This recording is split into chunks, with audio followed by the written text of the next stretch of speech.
for April 14th, 2014 to order. And our first order of business is the approval of Planning Commission minutes for January 13th. Commissioners? I don't have any comments. I read through them and they looked okay to me. If there's no comments, then I move. Oh, I guess that's not on. If there's no comments, I move to approve. Is there a second? Second. All right. Commissioner Guile? Aye. Commissioner Espy? Aye. Commissioner Hankin? Aye. Commissioner Commissioner Mahoney? Aye. Commissioner McGriff? Aye. All right, motion passes. All right, let's take a look at the minutes from January the 27th, 2014. Does anybody have any comments, corrections, or shall we just have a motion and move on? I don't have any comments, and I would move that we approve the minutes from January 27th, 2014. All right, sounds good. A second. All right, it's been moved and seconded. All those? Commissioner Hankin? Aye. Commissioner Espy? Aye. Commissioner Guile? I have to abstain. I wasn't here at that meeting. All right. Commissioner Mahoney? Aye. Commissioner McGriff? Aye. All right, motion passes. Okay, great. All right, so we've done those first two items, and let's move on to our fabulous, excuse me, first of all, number 3, do we have any public comments on non-agenda items for this evening? Is there anyone in the audience who would like to say something? I do not have any comment cards from anyone not associated. Doug, do you have any comments? No, you're going to stick me to 3 minutes? No. Well, I don't know. Are you representing an officially approved neighborhood association? No. Or anything else approved? Or any other organization that you might want to get additional minutes for? No. You got to be good looking to talk, don't you? So why did you speak? I think we're going to have that Could be one of comment those be meetings. off the record. Yes, well, we need to have a little levity here. All right. So barring no further comments from the audience, unless it's a public hearing item, let's move on to item number 4, PC 14034, and that would be Laura Cherway. Whoops. Got to turn everything on. This is a sign code update, everybody. This isn't what we're looking at, is it? Yes. Looks Thank like you very foreign much. language. Logos. This is our first public hearing for our sign code. You've seen us twice before at a couple of work sessions. And then we'll have another work session in 2 weeks as well. Let's see if this screen will work. As you know, it was one of the City Commission goals to review the sign code. Actually, one moment, the screen is not matching my computer.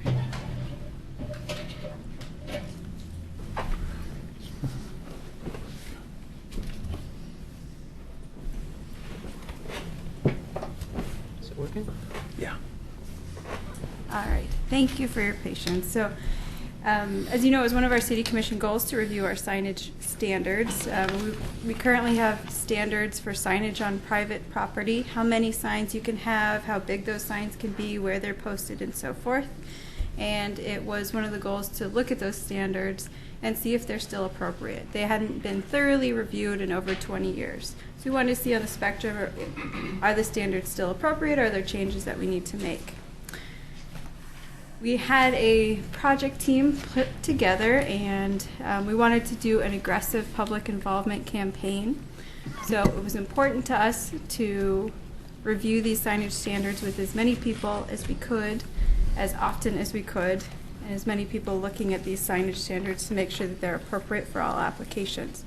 So the City Planning Department worked with Enviro Issues and UrbsWorks on a aggressive public involvement strategy, which we'll tell you about in a few moments.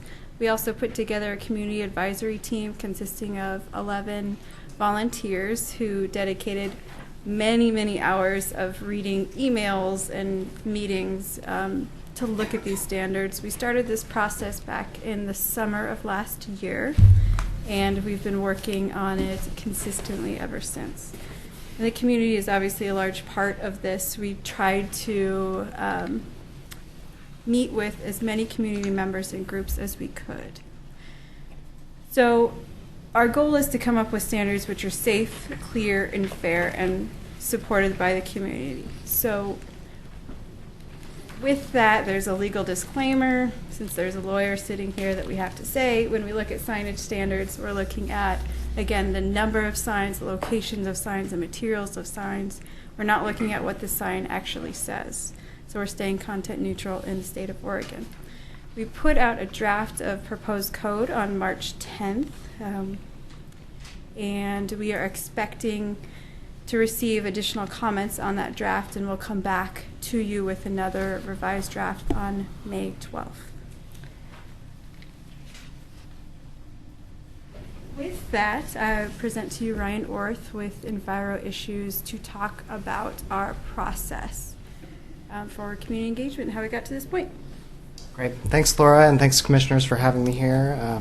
We had some great meetings in this room, so it's good to be back again.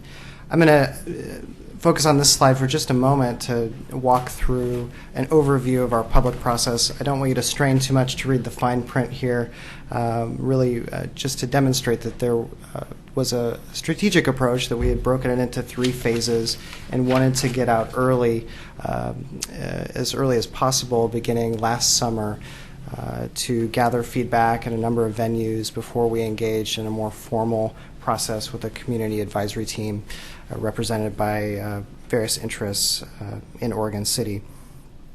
So again, in this summer early engagement phase, we did a couple of things. We put up a website first off to announce the presence of the project, to provide background information, a copy of the existing code, and a way for individuals to get in touch with city staff as they had questions or interest. And we identified a number of community briefings.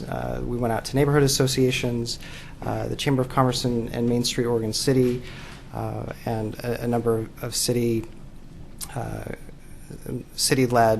organizations, or city-commissioned groups, including the Citizen Involvement Council, and an early opportunity in front of the Planning Commission. And the purpose of those community briefings was, before we even started, we wanted to hear from the community what signage standards they liked or disliked before we even embarked on anything. And then also we were trying to recruit for our community advisory team as well. That's right. So we did a number of things as well in addition to those briefings and the website. Built a robust email list that we could get information out to people that way, and some notices in the city newsletter, as well as social media and some good old-fashioned posters around town as well.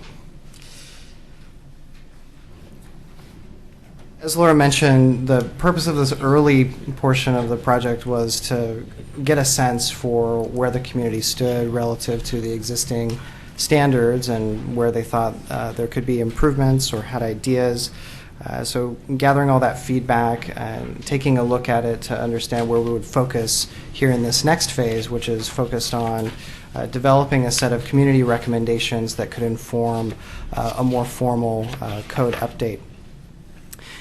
We had 11 wonderful volunteers that showed up for this process that sat again in this room through 4 meetings beginning in September through December of 2013 to discuss that early feedback that was gathered, to bring their issues of interest to the table, and to begin to work through a number of issues, some of them quite complex. We had an attorney in the room to help us navigate some of those more complicated matters, again, going back to the issue of content neutrality, and that was a theme that we hit early and often to make sure that the recommendations that came out of this group were acceptable and could move forward into code language. So again, we met 4 times and There were a few themes that I would highlight, and before I do that, I just want to mention that our public process is documented in this report that's available on the website if you haven't seen it. So I'll be referring to the content that is here, and you can look at that for additional detail, especially as you get further into your deliberation of the draft code. But a couple of themes that I would note from both the early community engagement portion of our process as well as conversations with the advisory team. Definitely an interest in defining to some degree and focusing on the character of Oregon City and making sure that signage matched with that, recognizing that there are different uses and applications for signage, wanting to strike a balance between a certainty in the code, but also some more flexibility. So there were conversations about some new signage types that might be allowed, as well as some potential new prohibitions. I think a good example of where a key change was suggested along the lines of keeping the code simple yet flexible is in the area of scaling freestanding signs to frontage, which was in the existing code, but also scaling the size of signs that are attached to buildings and wall signs and projecting signs tied to the wall length on a building. So while we explored the idea of developing a code that was broken out by different land use types and could have been much longer and maybe more complicated to navigate from a user perspective, we think we did a good job here of exploring the issue and finding solutions to meet the intent of the comment while keeping the code as simple and user-friendly as possible. So we had four community advisory team meetings, as I mentioned, and then in the midst of that, we also had a public open house. So that was in conjunction with meeting number 3 in November. And we did an interesting exercise where there were a number of issues that really rose to the surface and required quite a bit of conversation. Some of these sort of stickier, more complicated topics. And we used the opportunity to bring these to open house participants and solicit their direct feedback through a voting exercise to give them a chance to weigh in, if you will, on these different topics. At the same time, we had engaged the community advisory team members in a short survey around some of these same topics. And then after that third meeting, did some work to compare the results of the number of folks who showed up to the public meeting as well as the people around the table who had been engaged in these issues. And through that process, we were able to develop a set of draft recommendations that we brought into our fourth and final meeting, where we saw similarities between what we were hearing not only from this exercise of the open house, but also through regular comment and other means of comment into the process, and what we were hearing around the table with the advisory team. And we saw congruence between those two. We felt like we could form a recommendation that we hoped would gain consensus. And so in our fourth meeting, we then spent some time going through those draft recommendations, refining them, and identifying a number of recommendations that the advisory team members felt like they could all agree on.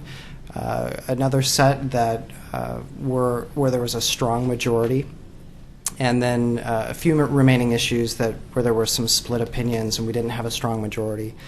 All of the details of those discussions around these particular topics are included in that report that I mentioned here, and there's a shot of the cover there and the slide. So with those recommendations in hand and moving into this next phase of the public process, which is the formal adoption and legislative process, staff have leaned on these community recommendations to begin to draft a code that I know that you all had a chance to look at first back in March, and will continue this month, relying on where there, again, were strong consensus or majority recommendations, trying to incorporate those to the greatest degree possible, and where there were not strong recommendations, then making some calls on their own. So with that, I'll hand it off to Laura to talk a little bit more about the details of this adoption process this spring. So the draft that we were referring to, you'll notice there are a lot of footnotes on that draft. So if we differed from the CAT recommendation, or it was a split decision on the CAT's part, then we made a note at the bottom so you could see where those issues stood. In general, we deferred to our current code if those issues did come up. So we're in the midst of a adoption process, which means we have this legislative file. It goes through Planning Commission, City Commission, if you choose to move it forward to them. Our timeline is posted on our website, but we anticipate quite a few more hearings. We've already had 20 throughout this process. We anticipate, since the draft code has been in place, there will be a total of 15 after that review. So a pretty much even split between the number of meetings before the code draft and after, so we can have time to thoroughly vet it. Since it was created, there was a green notice you may have gotten in the mail. It was mailed to all property owners within Oregon City and within our urban growth boundaries surrounding as well. So over 10,700 of those. We did receive a few phone calls at the planning division regarding that. We posted everything on our website since we wanted a plan that was community-backed. Everything that we put was on the website. All our comments were reposted to the website. Everything is on there for everyone to take a look at and comment on. We've taken the draft back to the Transportation Advisory Committee, and they voted to support the signs in the right-of-way section, which is new, with some comments. We also took it back to Historic Review Board as well, and CIC.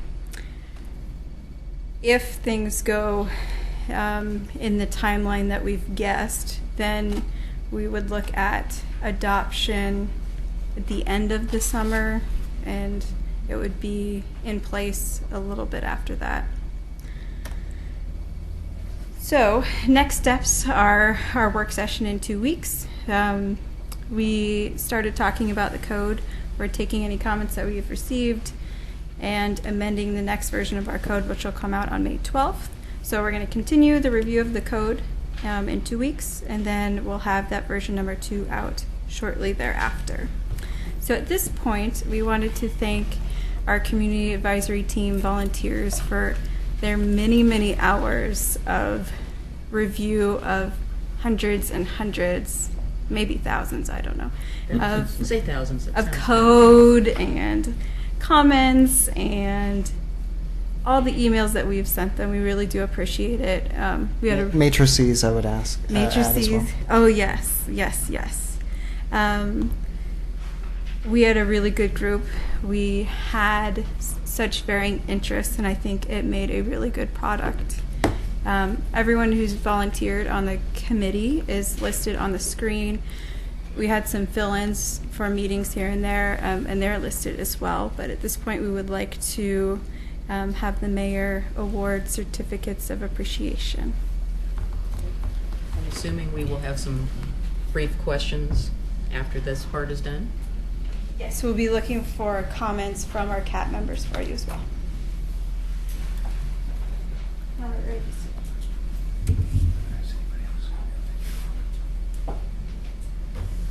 He gets a gold star if he pronounces everyone's name correctly. Yeah, I I'd know. like this opportunity to thank all of those that have been in this review committee. It's been a long time in coming, hasn't it, Tom? Tom has been asked after us for years, and in terms of the enforcement of our sign code, and finally we put it on our goals, and I'm pleased with the participation that you on this committee have taken the time to give to it. And those of you who are here, I'd like to present you with this certificate. Sandy, it's good to see you again. Thank you.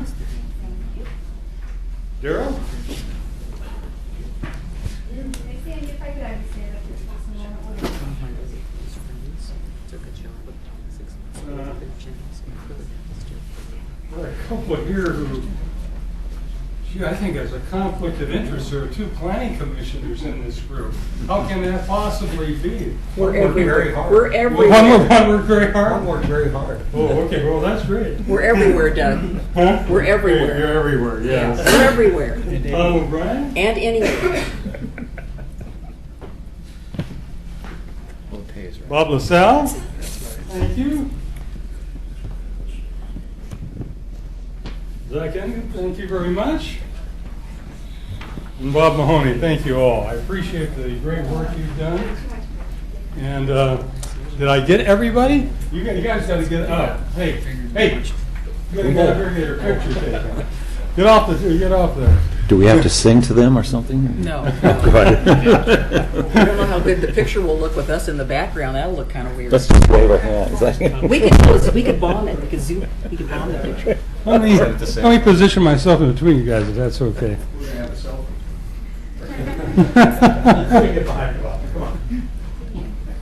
I like this picture on the table. Laura, do you want us to load birth certificates? Yes, Yes. absolutely.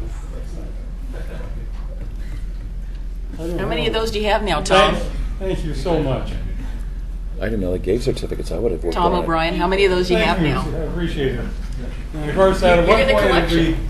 be coming to the city commission as well, after the planning commission have had their say and taken their votes. You mean after we rake it over the coals? Do they get certificates at the commission meeting too, the city commission? No. We're special. We're special, so we, I'll be happy to mention your names, however. Thank you. So if you have any questions or comments about the sign code itself, we're coming back in 2 weeks to talk about the details of the code. But we did want to invite our CAT members that were here to come up and say a few words. if thank they you, wanted CAT to. members. Thank you, everyone. So I think one of the things, does anybody want to make any comments? Is that the end of the presentation? Oh, okay. To it didn't say to the- staff, to the staff end. at all, or, It's the end of ours. Yes. If CAT members want to speak, so. well, we had a couple of questions. So Oh. when we talked about this, was it 2 weeks ago? I know that the report that you just showed is quite lengthy, and I had asked to make sure that all the planning commissioners got a copy of that before we had our next work session, because I was going to print it off, and my printer didn't like it very well. I'll have it to you by the end of the night. Is that different than this one that we picked up, the recommendations? No, that's, That's just, yeah. You want to hold that up again? so you can see Sure, that? and Yeah, that was for it. that one, I haven't There seen that are one. quite a few appendices Yes. that, it's 17 pages, and I think we have don't we have most of the appendices? It's probably appendices just are going to be all the meeting report summaries part, and right. individual Guess if comments. you weren't at the work session, you didn't get them. Well, we had been talking about it, but none of us had it Yeah. with us, so we were a little bit It's gonna be like South End. at an advantage. And then, were you going to address these Yes. after the CAT members speak? I can do it right now. Oh, We please. had some comments that had been submitted since the last time we were here, and so they're in front of you in a hard copy version. Some of the people who wrote those comments are here to talk about that as well. But I wanted to officially enter those into the record for L file 14-01. So I was trying to follow the email chain from Mr. Cochran, and You I too? Of Clackamas Well, I Community started College. at the back, so that's where I figured I needed to start while I was kind of glancing over it. And just in summary, the issue on that one is, He's going to come back and talk to you. he's going to come back and talk to us? Okay. As well. And then- It's regarding additional signage or the size of signage allowed with large frontages. Right. And then I saw something in here about reader boards. Did I misread that? They're here to talk Oh, to you about it okay. as well. Mhm. And then the Daryl's. Portland Metropolitan Association of Realtors. Daryl's here. And then we have my friend Craig Danielson Yes. has some concerns. I mean, sure, we all believe in well-designed signs, which is great. Our draft code well addresses most, if not all, of those concerns. Yeah, I think number 3 was one that we had chatted about quite a bit amongst Is ourselves. that the abandoned? Yes. Mhm. Yeah. And then in that newer draft, we'll talk to you in 2 weeks about it as well, but what tweaks we've made to maintenance standards for signs and abandoned. Just a quick question. Are any of these concerns that are in this, that we got tonight, been included in any of the staff recommendations, or is this something we're going to be talking about tonight as the people make their presentations? Nope, right now we're just absorbing all the comments, and then we'll Okay. give you the next draft. I wasn't at the last work session. I was up in Oh. Canada, and I thought I may have missed something on that. We wanted to avoid coming out with a new draft every other week. Right. So That's we're, too much work. especially right after the first draft Right. came out, we wanted to Okay. get really good comments and make sure that our new code worked and that we didn't tweak it incrementally too much and miss things. Okay. So. Yeah, that makes Thanks. total sense. Bob? Maybe towards Tony or, Tony, I think probably the administration of the sign code in terms of the enforcement is going to be outside of the actual codification. What implications do you see in terms of budget to enforce the sign code, since the budget's on a 2-year cycle now? Is it something that's going to be included in the next budget proposed?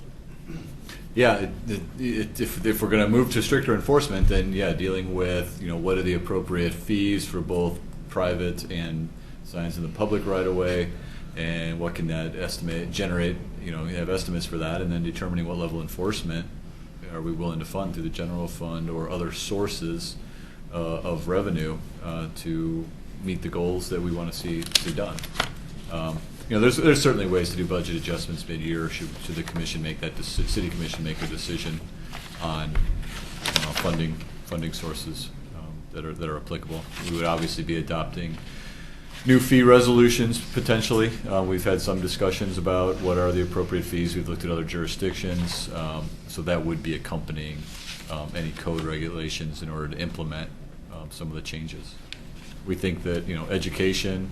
Yep. Changing the code, education, and enforcement are really the three main tools that we have here, and trying to see the best way that we can do that. So does that fee part of it come in later through the planning commission and then city commission, or is that a separate group that provide those background to that? You'll see the proposed resolution for fees and actually a couple other resolutions. For see. example, we're proposing to tweak a historic review board policy and adopt a policy for our public works department as well.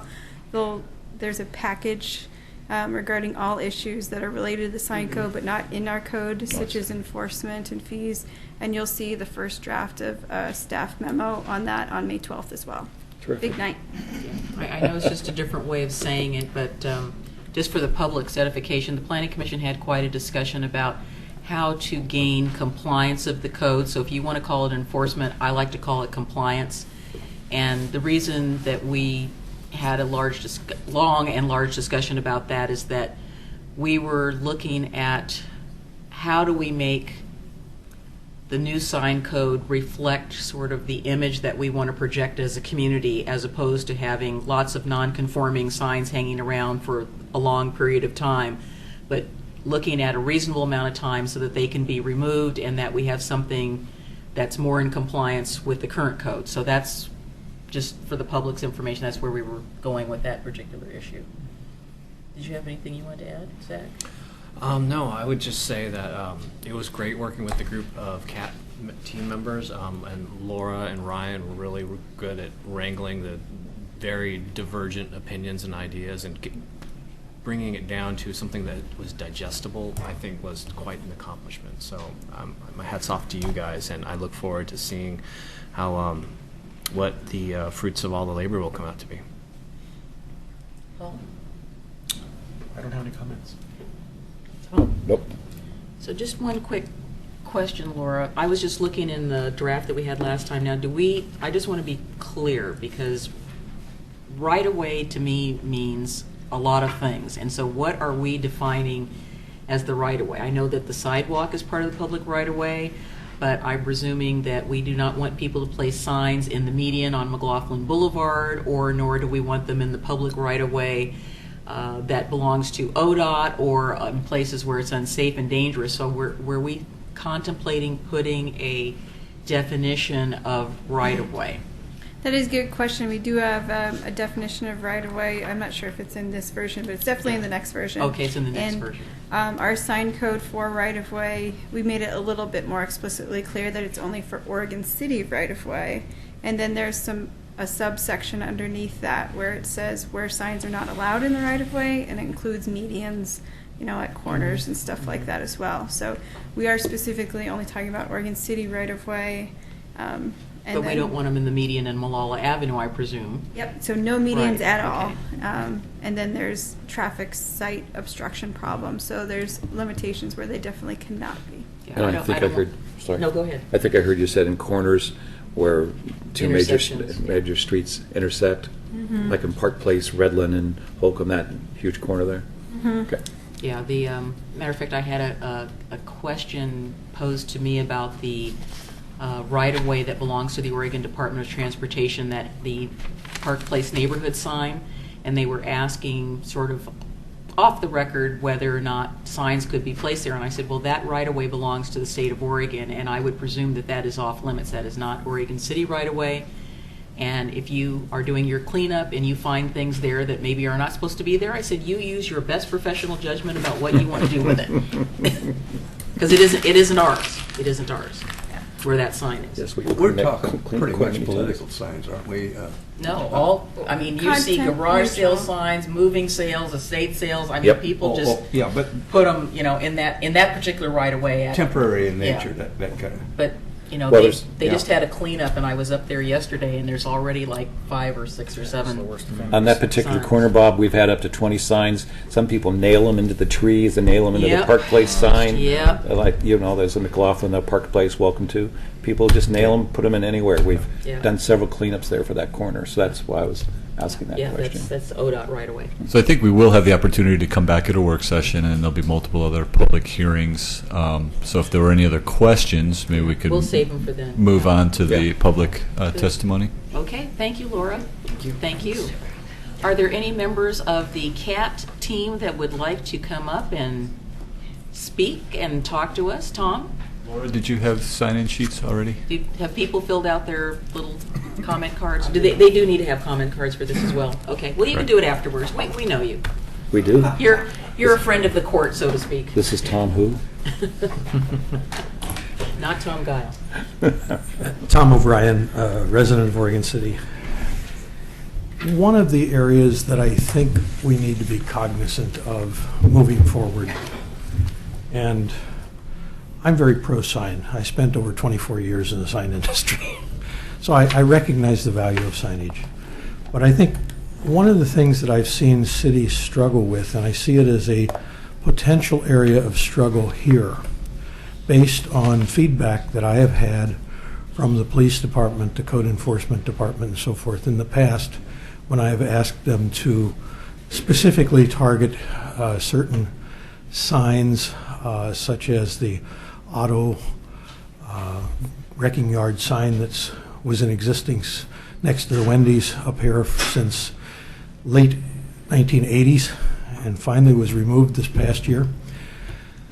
We do not know, evidently, what signs in this city have officially applied for a permit, nor even who owns the signs in many cases.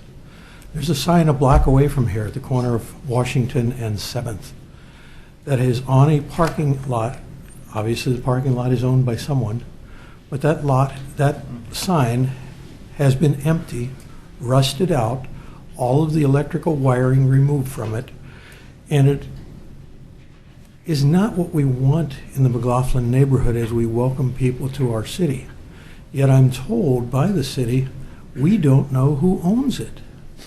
Now, I think we ought to be paying a little bit of attention to maybe it will require a summer intern or someone to go back through our records and formulate a Excel spreadsheet or something of, what if these signs are officially permitted?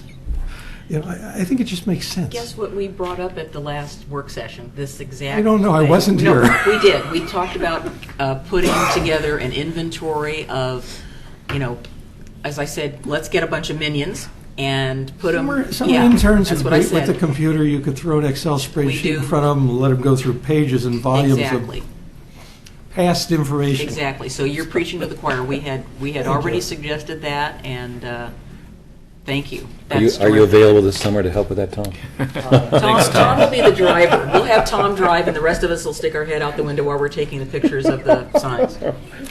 Anyone else, please? Yeah, since you're talking about Come on up. Come on up, please. We don't want Renee to get on our cases about not being able to hear. Since you're talking Could about you- signs, Could you give us your name, please, sir? Dave Buxman, Hi. live on Central Point in Scavenger Way. And I've been there about 10 years. And since I'm adjacent to Central Point, I have to take care of city property also, because it's right on my line.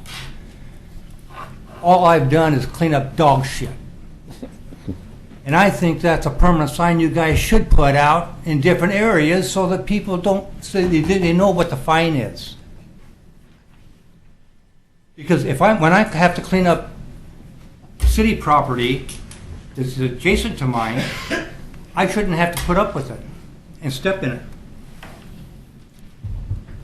Since you're talking about signs. I suspect that the city does have a requirement that people, how would you say Pick this? up after Scoop themselves. the poop, so to speak. Well, I noticed this Portland City just raised their rate to $150 when caught. If you get caught. Yeah. And I know that because I looked it up on the computers, and Oregon City has 125 up to 750, I think it is.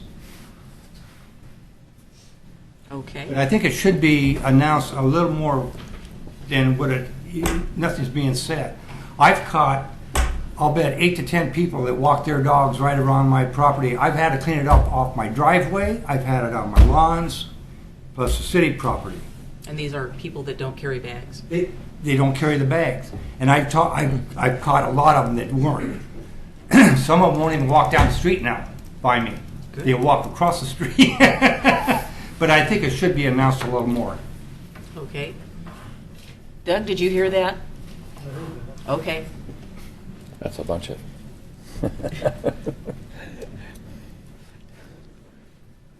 Good evening, Commissioners. My name is Darrell Winan. I'm the Governmental Affairs Specialist for the Portland Metropolitan Association of Realtors. And this was a great opportunity, and we want to thank Mayor Neely for appointing me to participate on that. I also want to thank Laura for all of her work in keeping us on task with this. So not an easy job whatsoever. And to Ryan Orth and for leading the meetings in a great manner, as Commissioner Hickens said.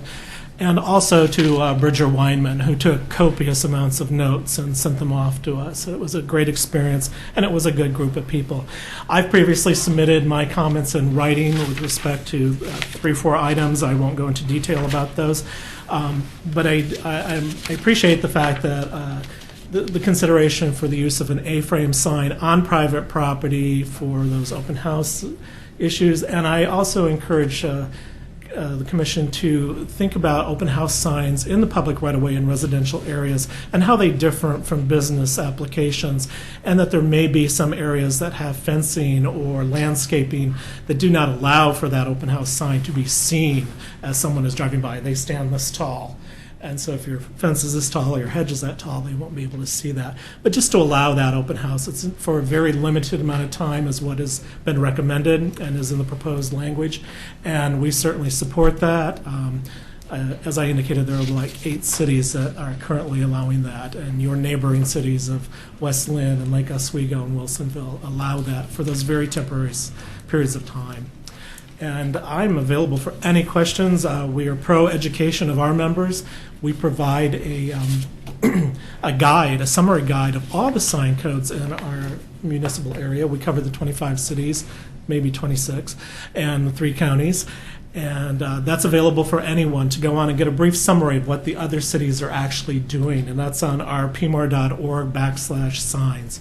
And you can just go on there and see our summary. We have that verified every year. And of course, when this occurs, I update it immediately. those are my comments. It was a great opportunity. Thank you. Thank you. Any Thanks, Darryl. questions? Okay, thank you. Don't forget to fill out a little slip there. Is there anyone else? Okay. Laura, back to you. All right. So at this point, we would just like to continue planning file L1401 to May 12th for our second planning commission hearing. Again, there'll be a work session before that, but. Does anyone want to entertain a motion? I move that we continue this until, I think you said May 12th? Monday, May 12th. I second. All right. All right. Commissioner Mahoney? Aye. Commissioner Henkin? Aye. Commissioner Espy? Aye. Commissioner Gao? Aye. Commissioner McGriff? Aye. All right, motion passes. Okey doke. All right, well, we will move on in the agenda. We're now in the fun part. So we have 2 public hearings tonight, and I will make the attempt to read the public hearing requirements, and I will only do it once out of concern and care for everyone here. And those of you that have been here, you know this by heart probably already. So thank you very much. Anyway, so tonight we have 2 public hearings on land use applications, and we have updated staff reports that have been prepared for each of the applications and have been made available to the public 7 days before the public hearing. Staff report identifies the approval criteria that applies to each applicant's proposal. Staff has analyzed the criteria, which is contained in the staff report. The quasi-judicial hearing procedure that the Commission will follow is set out in state law and the Oregon City Municipal Code. The hearing procedures, of course, are over there on the wall to my right. And for the public record, please begin all testimony by stating your name. Testimony and evidence should be directed towards the applicable approval criteria. If you believe other criteria apply in addition to those addressed in the staff report, identify and discuss those criteria and explain why and how you believe they apply to the application under consideration. A person may submit any written material while the public record is open on each application, and any written materials received by the city staff during the time period in which the public hearing record is open will be placed on the record. Written materials submitted during the public hearing must be presented to the city staff in order to become part of that record. If a person intends for a PowerPoint presentation, oversized poster boards, reports, pictures, or other exhibits used in their oral testimony to be placed in the record, then you must submit copies to the staff while the record is open. If they are not given to the staff, unfortunately, they will not be included as part of the public record. Any person wishing a continuance to present additional evidence or testimony or to keep the record open to respond to new evidence must make that request before the public testimony portion of the hearing is closed. If the Planning Commission should make a decision with which you disagree, any issue you may wish to appeal must have been raised for the consideration of the City Commission or the Land Use Board of Appeals, both as provided in the City Code. Without raising the issue on the record with sufficient specificity and accompanied by statements or evidence that the city and all parties can respond to, the issue will not be deemed applicable to the State Land Use Board of Appeals. In addition, the failure of an applicant to raise constitutional or other issues relating to proposed conditions of approval with sufficient specificity to allow the local government or its designee to respond to that issue precludes an action for damages in circuit court. We will now open the public record of the continued public hearing for PC 14032. And does any commissioner have any ex parte contacts? Has anybody had any additional contacts since the last continued public hearing or wandered off to visit the site again? I've been through the neighborhood, but nothing more specific than that. Nope. Zach? No. Nope. Tom? Never. Okay, so we're all good. Laura, please. All right. Thank you very much. This application may look familiar. It's been before you a few times. It was originally an application from R10 to R6. Since then, the applicant has amended the application, and we've renoticed the application to be from R10 Single Family Dwelling District to R8 Single Family Dwelling District. These are the properties on the screen shown above. We did talk about this property here, it is part of this address. There was a lot line adjustment which is entered into record, but it does look funny as its own tax lot. We know it's just a tax lot and not actually a separate piece of property. Looking at the surrounding neighborhood, there are a variety of single-family attached and detached houses. The zoning designation is adjacent to R8, so in this current application, they've applied for R8, so which would match the majority of the abutting properties. They have not applied for any development at this time. It's just a zone change, so we don't have any layouts or anything like that. It's not required at this time. When they do want to develop any of these properties subsequently, they could develop them separately or all together. We would look at compliance with our code at the time that that development application is submitted. They're all within the same comprehensive plan. As we know, low-density residential comprehensive plan includes R10, R8, and R6. So this application is just going from R10 to R8. No changes to the comprehensive plan map. We did receive a traffic analysis letter from the applicant. We sent it to John Ripplinger of Ripplinger & Associates, who's our city consultant, who reviewed it and determined that it was appropriate. It said that there are no traffic impacts, no significant traffic impacts resulting from this development. You can see on the scenario above that going from R10 to R8, all of those properties would add 5 dwelling units at the most. That may even be a little bit high because they didn't really include the land that would be needed to be dedicated for roads. Again, no development is proposed at this time. So there was some approval criteria that we wanted to take a look at. They're listed on the screen and also in the staff report. So there was the original staff report and then a amended staff report with the other zone change. The criteria was basically the same. We wanted compliance with our comprehensive plan. In our comprehensive plan, it talks about efficient use of utilities and street systems and land. And this proposal did comply with all those requirements. As you remember, we did request a continuance to look at some potential sewer constraints, and we've determined that the sewer capacity is sufficient for the zone change at this time. There were quite a few comments regarding items that were not criteria, so I just wanted to point out that we can't consider these as criteria, such as any loss in tree canopy, any future street design, future home sizes, placements, any influence on property values, or any other criteria that's not listed in the Oregon City Municipal Code or the Comprehensive Plan. So with that, staff recommends the Planning Commission recommend approval of ZC 1302 to the City Commission. Planning Commission? To the City Commission. We make a recommendation to them. Sorry. They have it on their agenda for Wednesday, but we requested a continuance till May 7th at the City Commission level. So if you choose to approve this, they would be reviewing it on May 7th. And then I just wanted to enter my PowerPoint into the record as well. Are there any questions I can answer for you? I just had a further question about the item in the staff report, which talked about the sewer capacity. And I was just wondering if you could go over that just very briefly. I mean, we have no development proposed at this time. Do you want to, or do you want me to? Sure. In reviewing another land use application in close proximity to this location, we identified some issues. As the Public Works Department is concurrently doing the sewer master plan update, and they've been working on that, and they've been doing some extensive modeling of the existing conditions of our sanitary sewer system. They identified some deficiencies in close proximity to this area. So we essentially stopped and dove in to get a better understanding of where exactly those deficiencies are and what sewer lines they impact, what sewer basins they impact.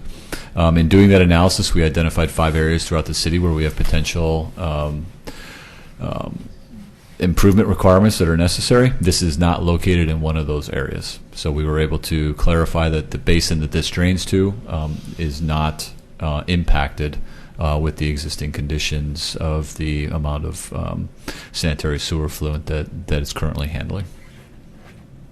Does that answer your question? Mhm. Okay. Yeah, I guess I was also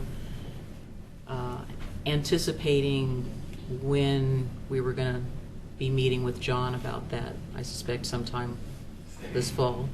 It's going to be quicker than that. Oh, quicker than that. Well, we had a work session on this with the city commission on last Tuesday, and then they are going to be submitting for their sanitary sewer master plan, which is a legislative amendment to the comprehensive plan. So we've had discussions with them to start that process. So we're going to try and move it as quick as we can, because there are some areas that need immediate attention. Yep. So we'll see it sooner than later then. Yes, you will. Okay. Yep. Well, yeah, I guess just to piggyback on that, my concern is that if we increase the density in some of these areas, that could necessitate the construction of additional infrastructure that would burden other folks that aren't a part of the zone change, and so I would want to make sure that wouldn't occur either. Right. So, the first baseline was the existing condition, and then we applied a 5-year storm event, which is the minimum required by DEQ, to the existing condition, and then we identified areas of failure there. Obviously, improvements are necessary. Then we were trying to be conservative when we were going with a 10-year storm event, so then we ran that model, and then we looked at that over the 30-year or 20-year. And so we're fairly comfortable at this point. We've identified where the existing condition issues are. And the density increase here is pretty very, very minor. Yeah, I think what Paul's alluding to, if I may, Sure. is the cumulative effect, which is the thing that we always end up not really being able to look at through these processes, because we get this one over here and this one over here. So what happens when we have 5, and what's really the total overall impact. total impact of that? Right. So you have two new sewer systems on either side of the block or the neighborhood, and then you have a weak link in the middle, and then you have an LID that's going to have to fix that weak link to catch up with the rest of the development that occurred from that new density. So I know it's an impossible thing. I mean, it's not impossible, but it's a difficult thing to get your head around. But I mean, it's something that we kind of need to figure address. out. Yeah. Yeah, I think that the modeling done by Brown and Caldwell, we were able to actually put meters into the system and then base that off of some pretty significant rain events. So we're fairly comfortable with the data that was collected being very representative of the existing condition. So that's what we wanted to take the extra time to make sure we had an understanding of what the data was showing us. We have another layer of comfort with just this zone change, or any zone change too, because we'll have to analyze it again when they come back for development, for subdivision or partition. So we'll look at it again whenever that time occurs. Essentially, what We we're don't looking get at to is look at it. density and location then, through the zone change. I mean, because the other stuff is down the line, the design of the subdivision and the infrastructure design and things like that, right? But if this would have been in one of the basins where we've identified a failure right now, we'd be recommending a different outcome. Option. Yeah. We would address it right now. Yep. Great. Especially when they're asking for the upzone. Exactly. So have we received any additional correspondence regarding this? There are no additional items to enter into the record tonight. Yay, great. Okay. Everybody okay? Okay. All right. Thank you. And then we do have public comments. Yes. All right. So we will open the public testimony portion, and Laura, you have the cards, or I forget how we do this. Are you going to read them out? Steve Williams. Speak first. This is a different application. You're going to pass? Right. I was going to say we have to stop meeting like this. That is all I have. Does the applicant wish to speak? Nope, go, come on up. We just love seeing you. I'm Mark Westerman, 1009 Woodlawn Avenue, one of the applicants. And I think you probably all know what our intentions were from last time, so if you have any questions. Anybody have any questions for Mark? Nope. I guess it's not really a question, I guess it's a polite request. You had many of your neighbors here, and we can't really consider it as part of the approval criteria, but we had many of your neighbors here commenting about the removal of so many oak trees, and I guess I would just try to suggest to you that when you sell this to someone, that you make that concern known, that they try to minimize. We have standards in the code, but a lot of times we don't really see that. You know, people come in and they're all gone. And, you know, obviously we're very aware, as you are, there's, you know, it's been untouched and there's habitat there. So, you know, there's some little critters around and, you know, they're still out there. So, you know, looking at minimizing, you know, tree removal is always a really good thing. You know, all these properties are separately owned. Right. So they would be developed when the property Right. owners. So I'm just saying, decide to just pass that on as a general comment. Yeah, and that's something I think everybody would do anyways, because those oak trees are really majestic. I mean, they're They are, pretty yeah, nice. they're very nice. One thing to consider as a Tree City USA is you could designate one of the trees as a heritage tree, I think it's called, and that way even the subsequent owners, they wouldn't be able to just cut it down. So it's something to consider. Yeah, you'd have to assess what's in the way of streets, would be in the way of a street, because some of them would be in the way of streets, Right. you know, that kind of thing. But Well, we're not looking at the straight streets all the time. You know, we could meander, could do a lot of things. So anyway, well, thank you very much. thank you. Is there any further testimony? Okay, hearing none, we'll close the public hearing and ask for Planning Commission deliberation. Well, I've got a comment, I guess. Here we are again sitting as a quasi-judicial board, and as I understand the process, the onus is on the applicant. And I think the staff has done an outstanding job in referring us to the comprehensive plan and those procedures, but I'm still not impressed with the the onus being on the applicant. I haven't heard any good reason coming from them as to what the need is for this. That's my assessment of where we've come to this point. I don't see where the need has been expressed and demonstrated. I'm not sure I follow, Bob. Well, the quasi-judicial process requires that the applicant, as I understand it, prove to the Planning Commission that there's a need for a change to the comprehensive plan and the zoning ordinance. And I haven't seen any comments to that effect. I've seen the request. You know, they're requesting it be zoned, but they haven't justified the need. If I recall from the last time we had some of his neighbors and residents, they were amenable, they were agreeable to like an R8. Most of them, they didn't like the R6, but they were agreeable to R8. Now, so I'm not sure if they are, what more does he have to do if he's agreed to move to the R8? You'd think there'd be some sort of a market analysis as to what the potential for the development of the property under that new zone would be. And I haven't seen it demonstrated. You know, all I've seen is the question being asked. And if that's justification for us making a change, then what do we do the next time that happens with a 25 or 50 acre zone change where somebody just asks us? You know, there's got to be some reason why, other than just we want it. I mean, we're going to set a precedent here as to, based on this request, are we responding in the appropriate way? I guess when I look at it and I start thinking that there's no plan of where the streets are going to go, how many homes, where they're going to go, I keep thinking, well, maybe it doesn't necessarily mean they're all going to be R8. It could be adjusted, some R10, some R8. I don't know. I look at it from the standpoint of what LUBA is going to respond. Okay. You know, did these people take into consideration this, and this? You know, and for the record, I haven't seen it entered into the record from the applicant. Okay. Just want to remind the Planning Commission, there's to review back to the approval criteria, which does not require market analysis or need. Okay. Yep. If only.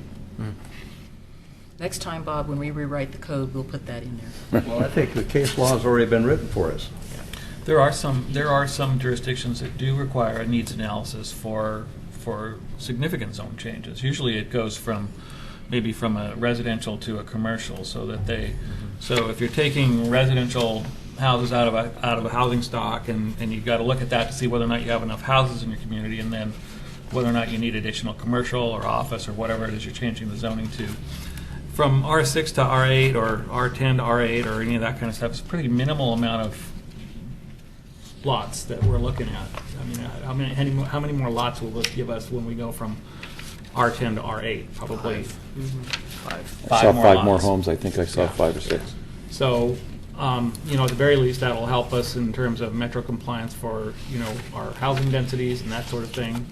Not that that's what's driving this, but it's something that we, that we consider.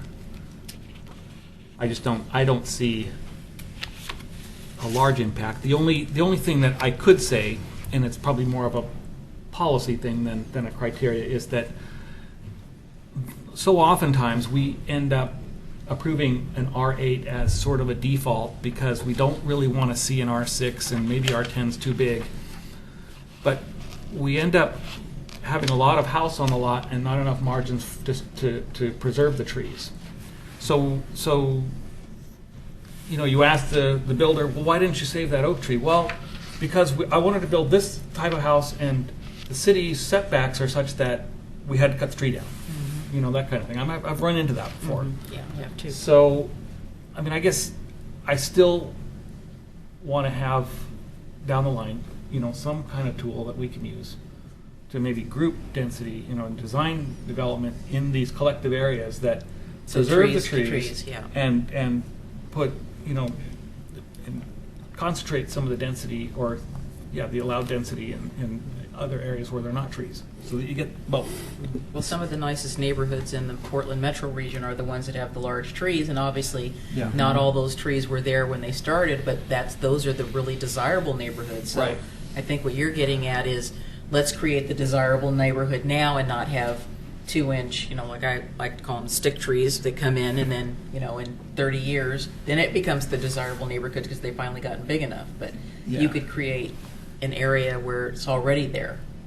I don't see any real impact with going from R10 to R8 in this scenario, except for these other far-reaching considerations that we really can't talk about right now because they're not part of the criteria. And I've been agreeing with you, Paul. It was in the back of my mind that I'm so hesitant to agree to something where we haven't seen what the plan is and what's going to be left once they put the roads in. But we can't. Some of those that you're right. We can't look, talk but about that. That's so uncomfortable to me to say, okay, yeah, you can do it, but we don't know what's going to be left. But I know we can't use that. Right. Maybe we need to look at a requirement that they need to bring in a shadow plat, but not hold them to it per se. Well, is that something that you're talking Well, about? that's just. It's something that I've always really struggled with. Yeah. Mm-hmm. Is it better to go maybe to R6 because you would get a smaller lot, greater concentration in areas where they're not developed, where they're not cutting down trees, and you would increase your open space yield?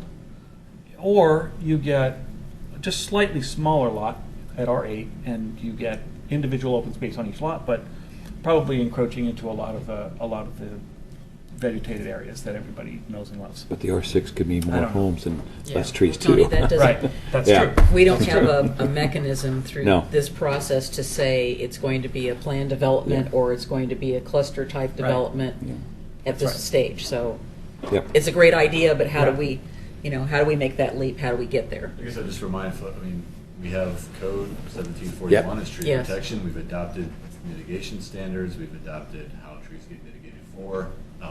So you have a code in place. If we don't like the code, we should revisit Right, the code. yeah. I think You know, put I think the issue. conditions in. Yeah. I understand. I think the issue is that, it takes a long time for oak trees, and matter of fact, there's a group in the Willamette Valley that's doing oak preservation to try to mitigate the loss and the habitat and the land that goes with that, with the oak savannas. And how do we preserve those clusters? So I think we've kind of beat that horse to death a little bit here. Is there a condition that we could attached to this Not, zone not, change? not regarding trees, no. That's why I said it's just a No, I'm friendly not- suggestion. No, I'm not saying it to the trees, but to the design of the subdivision, which, I don't think Don't I don't think think so, it's no. wise to No. attach conditions to zone changes at all, because you end up having a zone change 4 or 5 years down the road. You have this zone change, that's kind of lying in wait, and if someone moves forward with a subdivision and they're in the middle of the subdivision. Oh, there was this condition that we had to do, and nobody really realized. And they're very hard to track. Yeah. They're very hard to track. Maybe, so- maybe you can explain it to me. I think up to this point, some of the ones I've sat since I've been sitting here, when we did zone changes, they showed us what the, I guess you call it, the shadow map was. They kind of showed us what they had in mind, and then some we don't. Is there a difference other than just that's the way it happens? No, the shadow pet's non-binding. Plat, excuse me. It's not, we don't review it against approval criteria, spacing, right-of-way, lot size. It's not part of a zone change. Because I saw one where we were I think asked we last just fall to did. do a zone change out on the highway, and they showed us kind of what they had in I think mind. they ran the subdivision concurrently with the zone change. So Okay, there was that's an why. actual Okay. subdivision, the one on 213. Yeah, yeah. Yeah. That one was concurrent zone change. Oh, and okay, that's why. I was subdivision at wondering the why. I same thought, time. well, why is this? I think the neighborhood would be impacted in the same ways that we're talking about in terms of whether it's R6 or R8 or R10. So if these lots were to partition at R10, the same thing would happen. The trees would go down, the houses would go up, and the neighborhood would change. And then so the question is, how much more would the neighborhood change if we went from R10 to R8? Probably not much. That's really the reality of it. Yeah. Yeah. I mean, there's not that much more traffic. It's only yielding, 5 more houses, I think 5 more lots. That's on gross, not net. Yeah, Right. that's, yeah. Exactly. Thank you. Yeah, it's gross, not net. So I don't see the problem. Paul, I think you bring up a good point Is there a motion? on the additional units. I don't think the applicant's got that big of a responsibility or to prove the need. I think they're just going to sell it. Yeah, yeah. That's my impression. That's not even for us to think about. So are we ready to entertain a motion? I'll make the motion. I would move to Well, approve. we closed the public hearing. So did you have something you wanted to say about this? Since you're talking about oak trees, Well, it was, yeah. there's one that's. Hang on. You've closed the. Yeah, we closed it. There's an So- opportunity to, you're either opening it and we're going through this again, As far as I'm or concerned- they Do you have an wanna- opportunity to speak at the Do you city want to commission reopen it and meeting. hear his comment? It's more about I'm ready to the, vote. The city commission to speak as well. Oh, that's well, true. this is Or more to about submit trees, written isn't it, than Yeah, about the yeah. actual. We don't have any criteria that requires approval of trees, so you will have another Can opportunity we not for the have a debate with for the folks city in this? commission. Yeah, I'm not trying to debate, just Okay. giving him information. Okay. You talk about oak trees, I said it's somebody gets hurt, and I will remember. Denise. So And you'll be in court. sir, sorry, we can't take any comments off the record without the record being open, so sorry. Well, that's on the record for me. So do we have we're ready to entertain a I would motion? move to approve PC 14032. I second it. Commissioner Guile? Aye. Commissioner Espy? Aye. Commissioner Henkin? Aye. Commissioner Mahoney? Aye. Commissioner McGriff? Aye. All right, motion passes. So The that's city commission will be considering this at their May, what did we say? Seventh. May 7th. May 7th, yes. And for the record, that's why we read that long thing that talks about when people can speak and when they can't speak. So again, can't talk when the public hearing's been closed. So if you have something to say, let's get in there. All right, next public hearing is PC 14, is that 040? And I will again ask the commissioners if they have had any additional ex parte contacts since the last hearing we had. This is a continued item. No ex parte, no visiting of the site? I haven't had any contact at all about this. Okay, have so not our either. next item here under star number, where are you there, Pete? Oh, you're there. Oh, you're star number 1, staff report. Updated staff report. Thank you, and good evening. My name is Pete Walter, I'm staff planner, and before you is zone change 13-03. And this is a request for zone change from R10 to R8 for 5 tax lots, 19584 Central Point Road, 19882 White Lane, and 3 other tax lots which do not have an address just yet. The request is from Venture Properties, who are the applicant's representative. And initially, this was considered at the public hearing on January 27th, 2014. And upon review, the applicant would like to modify the application to propose an R8 zone over the 5 parcels instead of the originally proposed R6. And subsequently, the applicants revised the application materials for the new requested zone. We also provided another public notice of the application in the newspaper and in the mailings as well. And just quickly, we were granted a continuance from January 27th to March 10th, and again to the present date for the Planning Commission hearing, and also from March 19th to May 7th, 2014 for the City Commission public hearing. And the applicant has also agreed to extend the 120-day decision deadline for the length of the continuance as well. The application package, narrative, code responses, transportation impact analysis have all been revised to reflect the new request. And so I'll briefly go into this. This overhead shows the tax lots that are affected by the zone change proposal. This is an aerial photograph of the site. You can see that about half of these properties are Christmas Tree Farm and the other half is mostly just vacant land.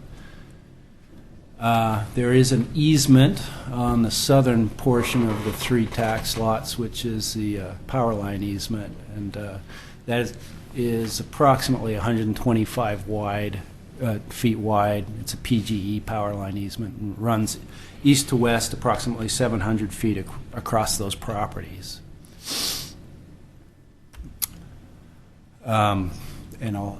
So there's no development proposed at this time, similar to the previous application. The amount of developable area in this application depends on the extent of public easements, right-of-way dedications, stream buffers, etc., when a site-specific development proposal is reviewed. And our assumption is that 70% of the site is developable. The applicant also made an assumption of developability for the purposes of the transportation analysis, and I'll talk a little bit about that. And this slide shows this adjacent zoning. So the majority of the adjacent zoning is R10, with the exception of the property to the north west of the site, immediately abutting, which is zoned R8. And the Payson Farms subdivision planned unit development, which is also zoned R8, but has a variety of different lot sizes. No change to the low-density comprehensive plan designation is proposed, so we're staying within the same general land use designation for this part of the city. And that slide I showed you already. The approval criteria are R10 single-family dwelling district. This is how we kind of look at how many lots hypothetically could be developed under this scenario. Also, how does that change in zoning impact the public facilities and transportation analysis.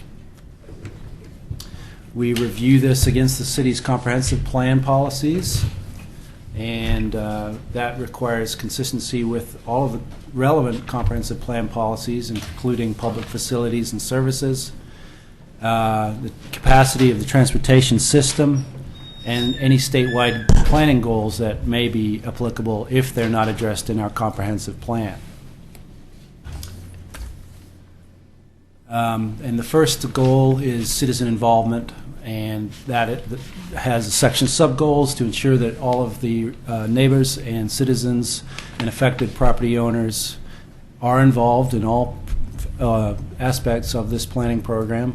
We do that through a variety of ways, through a neighborhood meeting requirement, then mailed public notice, newspaper public notice, signs on the property, and postings on the city website, and also through the public hearing process. So both the initial and the revised application have met this requirement. The second goal that we look at is to ensure that the land use that's proposed makes efficient use of land and is developed according to the principles of sustainable development.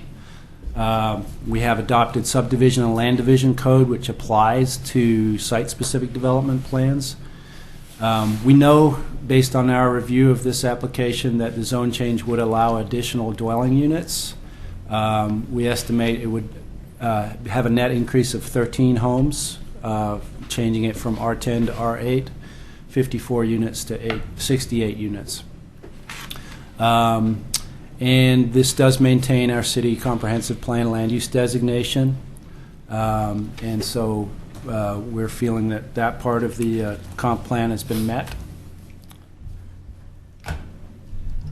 We also look at the natural resources that may be affected by a development proposal. Primarily, we do this when a site-specific plan is proposed, because that's the time that an applicant is required to delineate any known resource on the property in relation to the city's map, and actually site-specific development plan is required.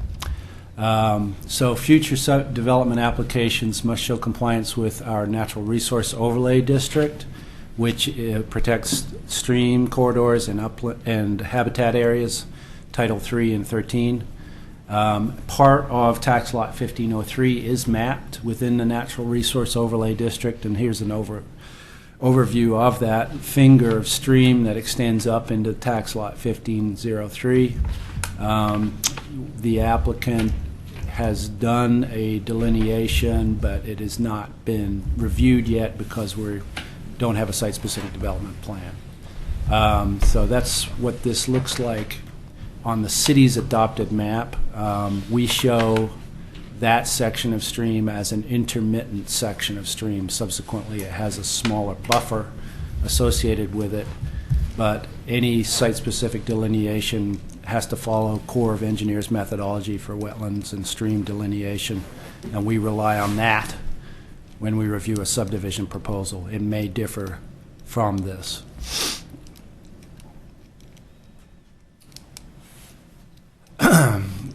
We want to assure that our land use patterns promote the quality of air, water, and other resources, and promote land use patterns that reduce the need for distance traveled by single occupancy vehicles, and increase opportunities for walking, biking, and multimodal ways to get around. One way that zone changes accomplish this is to allow greater concentration of density near corridors.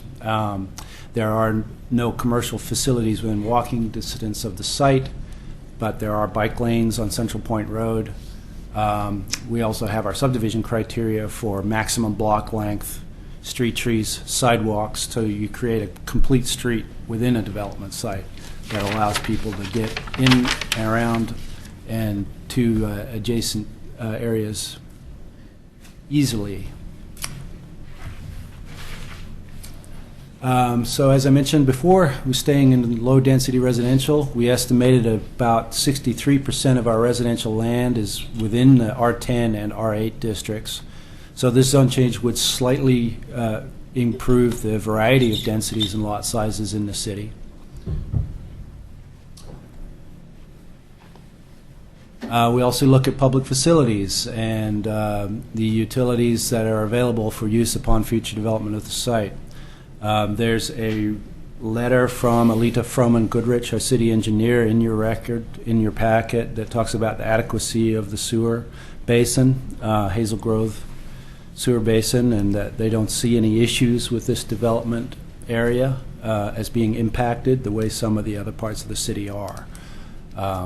So that finding has not changed since the original staff report. And all these utilities, water, sewer, stormwater, transportation, and parks are available for use upon future development. System development charges will be payable at the time of building permit issuance to assure that those impacts are taken into account.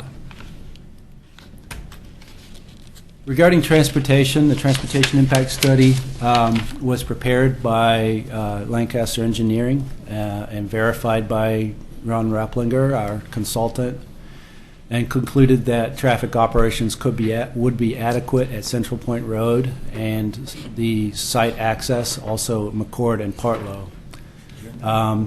Off-site mitigation was recommended in the applicant's transportation impact assessment and confirmed by John Rapplinger. Whether or not there's a zone change, we see an impact at the northbound Central Point Road and Warner Parrott intersection. And the one option that could mitigate that is the prohibition of the left turn from Central Point Road to Warner Parrott Road to assure adequate operation. There are some other fixes associated with that intersection which are not as cheap as that one, but if funding is found in the future during the planning horizon here, which they're looking at a 20-year planning horizon on their transportation analysis, then potentially they can use signalization, widening, other types of improvements identified in the transportation system plan to offset these impacts. But this is an achievable and suitable mitigation action that was recommended for a future subdivision. With the change to R8, there will be an increase of 10 site trips projected, and this is during the morning peak hour, 3 entering and 7 exiting, and during the evening peak hour, a net increase of 13 trips was projected, with 8 entering and 5 exiting the site. The daily increase over R10 is 124 trips, with half entering and half exiting. And that's based on the ITE manual. Goal 12 of transportation is to provide walkable neighborhoods and an interconnected and accessible pedestrian system. So future development will be reviewed against our public street standards, which is Chapter 12.04 of our code, which you're familiar with from the Transportation System Plan update. Not only is that looking at sidewalk and street connectivity, but also the planned function of the routes that are adjacent to the property, in this case Central Point Road, which is a collector level road. And this one we've talked about. These are all the goals that we've found to be relevant and complied with the application. I'd be happy to go into more detail about those. Staff, based on what the applicant has submitted for the revised application, is recommending that this Planning Commission forward a recommendation to the City Commission for approval of Zone Change 1303 for their consideration at the May 7th, 2014 meeting. And we have one item to enter into the record, which is my staff report. The other items were all part of the staff report in your packet. So I did not receive any more comments between when the staff report was sent out and today's hearing. Can I ask you a question? Sure. Can you go back to the zone map? It was near the beginning. Let me find that. This one. There was the one before that where you were showing the electrical lines. Oh, okay, the text. With the one with the power line easement on it. Yeah. I was trying to figure the easement. There it is. Yeah. Is that? Let me see. I'm trying to decide which lot that is. Is that the lot that also has a stream in it? Or the creek? Yes. I was wondering, we don't build homes normally underneath electrical power lines, right? So if there's a stream there right above that and there's electrical power lines, how do you develop in an area where there's that much going through that whole lot there? Mm-hmm. Yeah, a Very lot carefully. depends on the delineation and the types of structures that may be permitted under the power line easement based on any input that we get from PGE. If an application is proposed, will dictate what can and can't be done there. They can't build anything We under do it. oftentimes cite mitigation and natural resource and drainage areas underneath power lines, and they can serve dual purposes. Right. They can also serve as areas for streets and pathways to cross. So you Since couldn't, don't have you the can't put structure. streets and roads below the electrical lines? Is that what you're Potentially, saying? yes. But if there's that creek from that other one, I noted Yeah. on the in-rod buffer that there is a creek there, then you've got those. It seems like Right. no homes could be built in that whole area there, but maybe Yeah. down on this far corner here, they could, and that would seem a distance away from where all the other homes will be Yeah. put in. The process for review of a utility or a street crossing of a Title III resource or a Title 13 resource is specified as a higher level of review than staff level. If you find out that the resource is actually a stream that requires protection and a buffer there, and you still need to cross it with a road, that's a Type 3 Planning Commission review. And the applicant is going to bear the burden of looking at the impact of that connection on the resource, and then the Planning Commission makes a determination whether the development proposal and the proposed mitigation is satisfactory at that point. But we don't get into that at the zone change level. Right. A part of the question of why I'm asking is, if we're doing a zone change, and you said 70% of it was developmental. that was a and I thought, well, maybe is that the others? Because down here, again, when I look at it, I'm going, you'd have to put maybe 3 or 4 homes down here and another few up here bunched together, and it's like you have that whole space in between. It just seems like it really disconnects. Right. Well, within our overlay zone, we did try to build in some flexibility for on-site density transfer and things like that, so that the developers do have a little more flexibility on lot size and setbacks there, in order to minimize the impact on the resource itself. So that's something that's very specific. It's clear and objective criteria in our code. We haven't seen too many developers take advantage of that yet, because we haven't run into too many subdivisions where it's diagonally crossing through the property. We'll be sure to take a look at that. And My thought was, if you have if you're Yeah. saying we're going to have R8s and you want to average them out, Yeah. is that allowed to be taken into consideration, the fact, well, that's part of the area, but we can't, so those R8s might be smaller after, even though they say it's R8, but, well, that's an No. area we can't develop, so we're going to average them out, including that property there. potentially that's an option. So it could I get back think- to R6. Yeah, well, I think the requirement is that they still average the minimum lot size throughout the subdivision. Yeah. Excluding this area right down here. I'd have to check the With code the- on with that. the easement. Yeah, this is why we don't review these sorts of things during a zone change proposal, because we don't have a site-specific. I guess I was Yeah. feeling there might be an impact on zone changes. We could say R8's approved, but then it kind of converts itself again, and once they take that into consideration. You're going to need to meet the R8 standards, regardless still of where need you to, live. yeah. I'm just confused, so I'm just Yeah, asking, that's why. it's the easement, potentially, if somebody wants to put a backyard back there, it would count in the lot size. And under the power lines, if they wanted to. You can't put structures in there, but you Can't can put a build on backyard, or it. you can put, as Pete said, a street or a utility, or it becomes open space, or it Have you- becomes a path. If you're going to, I know maybe not, but Joanne Fabrics on Gaffney Lane, the power line easement runs through there, and you have to cross under part been of up where there, one of yeah. the towers is there, and then it's way down further. You have to pass under that if you go in that way Yeah. to get to that particular store. But if you look at that power line easement, there's nothing that's built Yeah. underneath that thing. I was looking at homes recently in Oregon City where there was a lot of power lines right next to a Yeah. big development. Wow, I wouldn't Yeah. want all Well, that noise. A lot of the homes along Caulfield that were developed into the That's in the the area. county. I think I mentioned this before, but you can hear them from Yep, the street. that's They hum. exactly. They hum very Yeah, loudly. and snap. Yeah. The other part of my question was, not this lot, but the other two, I think, are up here.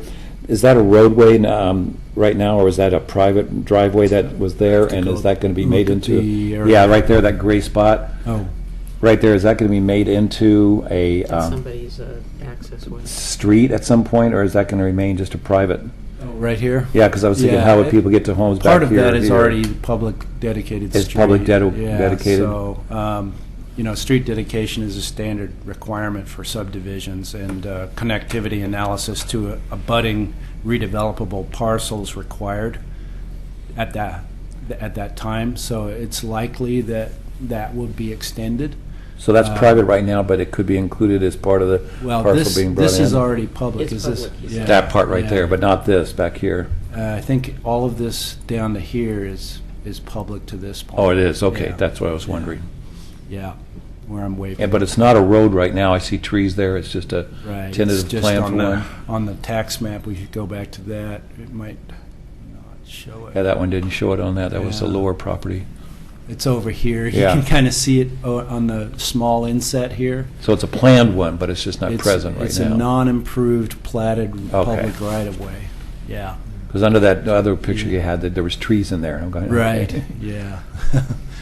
Christmas trees. That's- Okay, thanks, that's all I yeah, had. Sure. Part of a driveway. Anybody else have any questions for Pete? If not, we will open the public hearing and hear from the applicant if they have some updated information they would like us to hear. Who goes first? The applicant. Applicant. This is Mimi Dukas with Venture Properties. Thanks.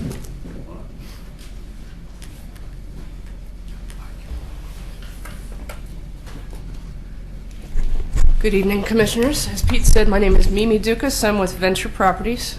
We started this conversation about the potential zoning for this property back in January. And as I said in that hearing, I wanted to start a conversation with you about what is the appropriate zone for the land. We, as developers, see a market demand for smaller lots. We, in our ideal world, wanted for R6. We thought that was the most appropriate thing. We did have the conversation with you. We've had several conversations with the neighbors between that hearing and the neighborhood meeting. And we did hear the concerns about compatibility and how this property can urbanize. We still have the same beliefs for why increasing the density within this area does make sense. We do think the R8 strikes a good compromise for allowing additional density, which serves the public goods of providing the efficient use of land within the urban growth boundary, which we all know is an Oregon ethic. It's in the statewide planning goals. It's in your comprehensive plan. But we also want to do that in a smart and respectful way. So R8, we think, strikes that balance point. But this land has the sufficient infrastructure to support higher density. It is along a collector with bike lanes, as staff has pointed out. And most importantly, I think the R8 zone will allow for some greater diversity within your housing opportunities within Oregon City. As staff pointed out more extensively in the last hearing, you do have a large percentage of your low-density residential land is zoned R10. So to get that increased diversity and efficient use of land within the urban growth boundary, we are proposing the R8 zone. And we do still believe that this land is large enough that we can be thoughtful in how we do the ultimate site planning. I do understand your frustration of not seeing the layout. We've talked about that at the last hearing. But we will work with staff and make sure that we are thoughtful in our site planning and put together a plan that's considerate for the surrounding community. So with that, we agree with staff's findings and do request approval of the R8 zone. Okay, questions? You seemed a little torn in the beginning. You still believe in the idea of R6, but it looks like you came to a compromise with the neighbors. Yeah, I mean, you know, if I could do it on my own, I still think R6 would be great. And you know, I know what we can do within the code to try to make sure that we've got lots that are sympathetic to the neighbors and good site planning. You don't have that. The public doesn't have that, so I understand the process, and that's why we have a public process. That's why we have hearings. So, thank you. Bob, do you have any questions? No. Zach? Have you given any thought to developing it at R10? We have, you know, we can do it. It's just, it's not the best use of the land. The market doesn't demand it. It's going to be additional land and yards that people don't particularly want to pay for. Gotcha. Well, pretty much the same comments that I had about the previous zone change.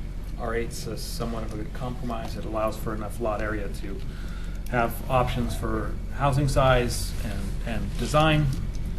You know, aging in place, I think I saw in one of the comments. That's not before us right now, but something that we might want to consider in terms of housing variety. I would say that it's probably better to have larger zoning designation or higher or lower density as you head to the edge of the city, higher density as you move to the center where you have more public facilities to serve that density.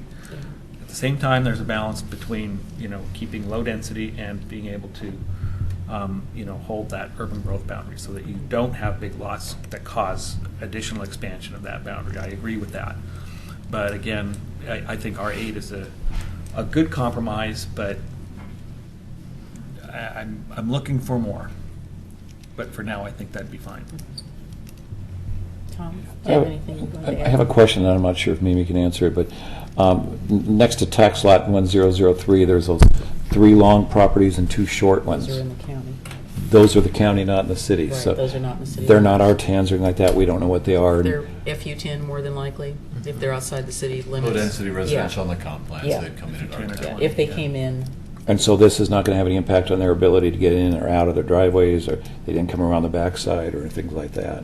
This isn't going to change how they get to access to their homes. No. In fact, it's probably going to improve their situation a bit because that public roadway, there is a, that is, you were asking questions about that, that is dedicated right-of-way, but it's unimproved. So this project, once it develops, will actually improve that to normal Oregon City standards. All right. Yeah. Terrific. Thank you. So I guess we dropped a big enough hint at the last meeting about coming in with something that you were thinking about. Now, you're not an individual property owner, a regular person. I mean, you're a regular person personally, but you work for a company. So we don't have anything that you want to show us with that regard? No. As I said before, it's a lot of moving parts. And okay. Yeah. Well, I just thought I'd ask because like I said, we dropped several hints about, gee, it really would be nice to give us some idea of what you're thinking about. It would help us, you know, come to a more of a conclusion. So I guess my questions involve at the last public hearing, we had some testimony and some documentation about water on this property. And obviously with the power lines being constraining the property and, you know, the overlay,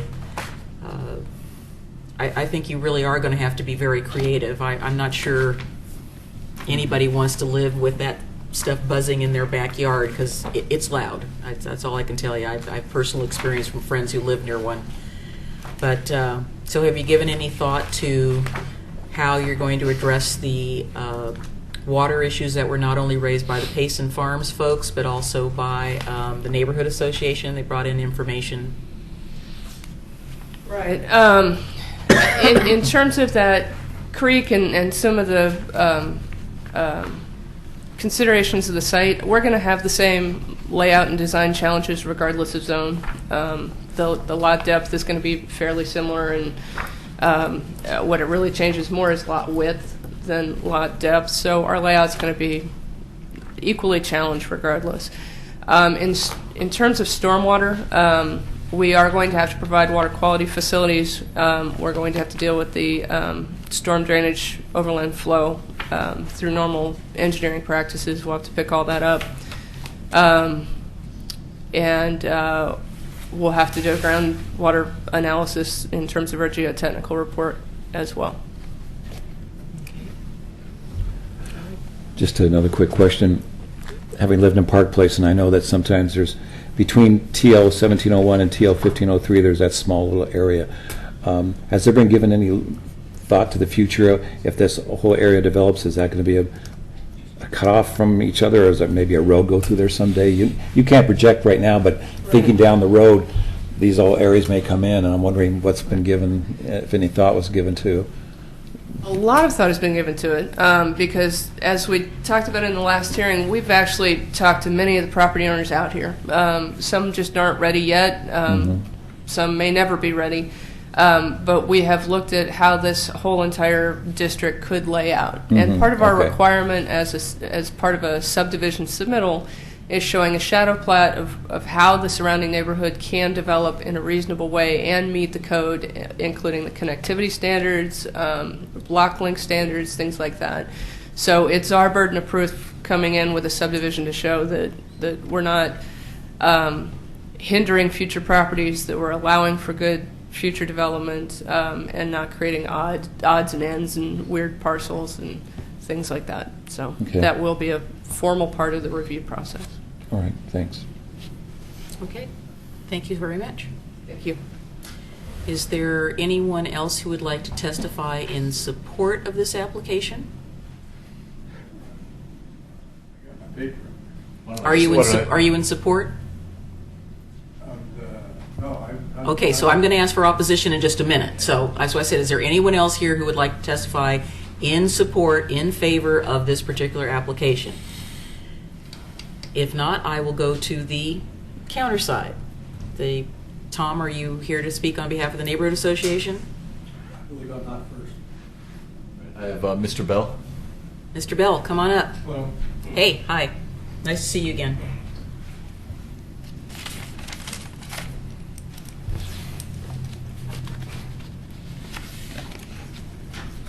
My name is Joshua Bell. I live on 11839 White Lane. Looking at the map there, that's about where the L is in lane, so about 2/3 of the way down the street. First of all, I want to say that I'm opposed to any changes to a smaller lot size.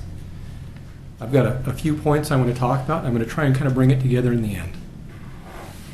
It was mentioned at an earlier hearing and just now by the applicant who was asking for a change to a lot size, a smaller lot size, that there's a demand for homes with a smaller lot size.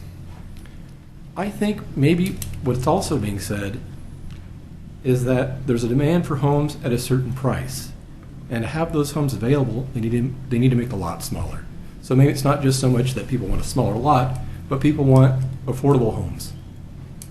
And I want to make that point because I can understand that there's a demand for affordable homes and homes that meet different needs.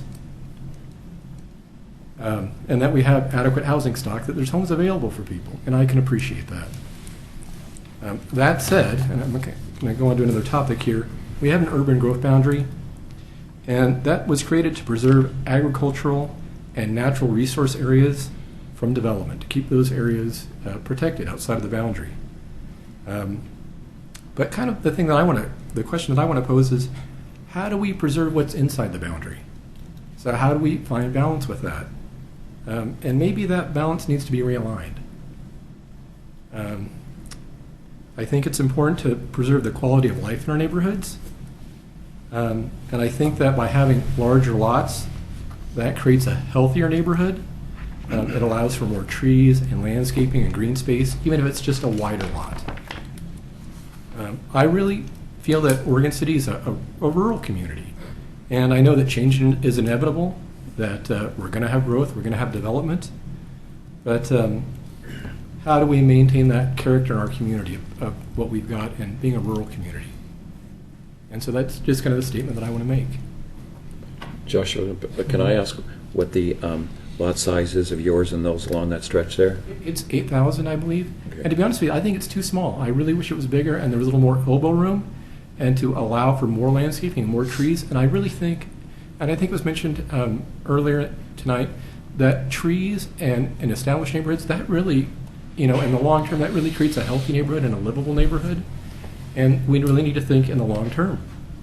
And that's why I mentioned, I understand it's important to preserve areas outside the boundary. We need to have balance, and maybe we need to look at that balance and be critical and maybe realign that balance. And I do want to mention one last thing. Before I moved to Oregon City, I did live in rural Clackamas County, an unincorporated area on acreage, and so I can see it from both sides. Do you have a sidewalk in front of the Yes, lane I do. there? Is there? Okay. Okay. Any questions for Mr. Bell? Okay, thank you, sir. Thank you. Okay. Mr. Rustow? Rustin, sorry. Come on up, Mr. Rustin. The answer. Well, no, wait. Wait till you get up here to the mic. Boy, this is really. Oh yeah, you've been here before, so. Not even on go, huh? Yeah, well, we have a drill. Yeah, that's all right. That's cool. Yeah. I'll get used to it. Okay, so tell us your name again. David Rustin, 19530 South Central Point Road, Oregon City. To answer Mr. Geo's question, you're pointing up there's 2 lots there. Even though my front driveway is on Central Point Road, is there any way I can move this to show you without screwing it up? I think we know where you were talking about, the 2 smaller lots there. Yeah. Can you help him, maybe? Going down that gray road there. Hang on, Pete's coming up to help you. Oh, okay, good. Yeah. Two lots, so you got the 3 long and then the 2 right there. Okay, mine's the first one. Right there, yeah. Okay, but right there where your arrow is, I have an established shop back there with a driveway coming onto that road right there, going back to Wheelers. And then my neighbor, he's right beside me there. His front driveway is right there. Oh, okay. So the little You were gray fine, line, you we were can at see home that's all kind around. of the driveway Yeah. on the aerial? Yeah, right. Okay. There, that's Warren Carlson's right there. Okay. Can I move this? Yep. Okay, good. You want to bet? Yeah, you just I can't- slow, I just can't slow. fi- there we go. There you go. Just Oh, boy, move that it. thing is Just slow. really There you go. Really sensitive. Yes, it is. Okay, this is Mr. Carlson's right here, and then his front driveway goes right out on that road right there. Okay. Okay, my back driveway, I have a shop back there, garden shop and things like that. I have a carport back there, and that comes out on that road. And that, like I said, I've been there almost 37 years. And that was there when I moved in. And my front driveway is right out here going out to Central Point Road. So this will have to stay as a easement by prescription on my place, if nothing else, you know, if it's encroached on. And then Warren Carlson, they're gonna have to figure out a way, if that's encroached on, to get, so he can get in and out of his property. So anyway. Didn't you say, Pete, that's a public? Well, the portion that's gray, and I Right. didn't know until Mr. Rustin said that there was an easement there, but I don't know what the easement actually says, so we'd have Well- to. But it can't be taken away from him or anything? No. Right. No, okay. But other than that then, if that's clear as Mr. Gill's question. huh? Guile. Guile? Yeah. Okay, Guile. Okay. They have trouble with my name too. But I think everything should stay R10. That's what we went through many, many times in the past. And I think that's conducive to a good operation up in that area. The congestion would really multiply exponentially. If you do go less than R10, I would really appreciate it, even though you may not have the authority, but if you had the influence from Parish Road north to drop that down to 35 miles an hour. Because it starts at Partlow now, north to 35. And also, if you can do anything to get public transportation out there, because that would also cut down on the traffic congestion. There isn't any public transportation out there. It stops at Warner Parish. Yeah, we know that. Okay. Painfully Well, I just aware. want to Painfully put it on the aware, record. yeah. Well, I can tell you that posting a sign is one thing. Changing the mindset of the drivers is something else. That's true. I live within sight of a City of Oregon City traffic control device that registers your speed. I could sit out there all day I and understand. show you how fast people are going, and my street's posted at 25 miles an hour. So You know, Miss McGriff, that they have these flashing signs all over. Oh, yes. And like I said on the news tonight, people have to see that 5 or 6 times before they get the idea. It's like training an animal or something, you know? Yep. Get that in their head. I'm And hoping it works. It works on me too, because I'll go down McCord sometimes. And I come off Central Point Road and I want to go 35 miles an hour, but I see that flashing sign. So I'm finally got the idea now. You go on McCord, that's 25. Well, bless you. But it's part of a habit, you know what I mean? Yeah. It helps. But it's part of a neighborhood too. Yes. So, Yes. I agree. Thank you. I'm in that neighborhood too, and Central Point Road is a fast road. There's, that's true. But before they put in all those homes there, well, Partlow used to be 40 miles an hour. yeah, it's just And then crazy. they put the homes and they dropped them down 25. Yeah. And anything north of Partlow is down to 35, and that used to be 45 all the way through there. So if you put in this added congestion up there from Parish North, or in that area up Parish, then I think it would be only right Well, to drop that down. there's also a rise right Yeah. west of Partlow. So when you're coming out of Partlow, there is a real sight distance problem there with someone who's coming up fast on Partlow There's a stop sign. on Central Point. Yeah. There's a stop sign there, but I'm saying, But the point I'm trying to make is that all that from Parish on to Warner Parish was Yeah. 45 miles an hour. But then after they put in all those homes there, they dropped it down to 35. yeah, So I think it would only be right, if you do put those homes in over there, to get that drop down to 35 from Parish north. You understand what I'm saying? Yep, absolutely. I guess I conveyed my thoughts on that, so. Thank you. We're in support of what you're saying. Another thing, on that report that Mr. Walter was showing, is there any chance I can get a copy of that? Certainly. Is there? Yep. What do I have to do to get it? Get a hold of me. Excuse me? Just get a hold of me at the planning department. I can get you a copy. Okay, you want me to come up during the day then? Yeah, or I can email it to you, whichever you like. Yeah. No, I don't do email. Okay. Yeah. in that I'll come case- on it. Yeah, that's fine. I'll be around. Okay, thank you. Thank you. Appreciate it. Tony, is Tom next? He is. All right. Welcome back, Tom. It's good to be back. Tom O'Brien, resident of Oregon City. Tony asked me if I was speaking on behalf of myself or on behalf of the Neighborhood Association. I am speaking on behalf of myself. But I wanted to offer a clarification, and I think Paul's probably very much aware of this. I'm not sure about the rest of you. But it was stated by Pete when he was talking, I believe it was in Goal 2, and repeated by Ms. Dukas, that there's a bike lane along Central Point Road, which is a collector. That is true to a point. There is partially a bike lane across along Central Point. But Central Point being a collector, there is a stretch, and I believe it's about a third of a mile or so distance in length south of Shenandoah that is extremely narrow. There is no bike lane, and traffic is moving there, not at posted speed. And so, I think we consider these things with a grain of salt sometimes when they come forward and say, well, there's bike lanes along that road. Well, yeah, but there's also an area I would not ride my bike along Central Point Road. right. I wouldn't ride my bike on it now. Just a clarification on that. Yep, no, I was very aware of that. I was wondering if that was going to get brought up, so. Next. Room for one more? Thank you. Sure. Ms. Ullman? Yeah.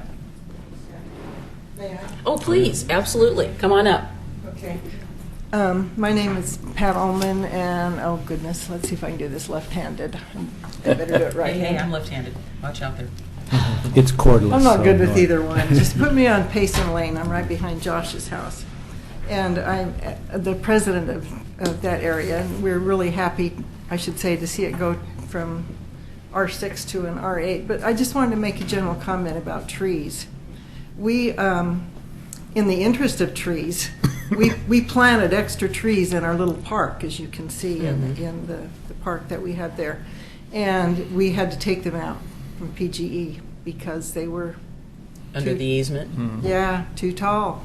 And in our home, and given the R8, this is just general for future planning. Given the size of an R8 lot, we cannot put a large tree such as an oak or a maple in our front yard because, matter of fact, I did put one, and we're going to have to take maple out now because of the foundation problems. It's too close to the foundation. I put in my backyard 8 small trees, but they're small. We can't have large trees. And the trees, frankly, that the city required when our subdivision was built are just junk trees. They're those flowering pears, and they're ugly and messy, and nobody likes them, and you don't do them anymore either, do you? I have two of them in front of my house, by the way. Yeah.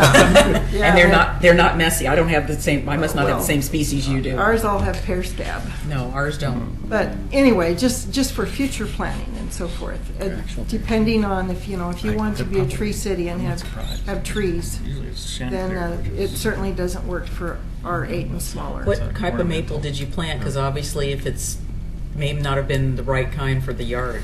Because In the back, I've got Japanese maples, but in the front, it's one of those that's going to be big, and it has to go. It's 10 years old now, and it's got to go.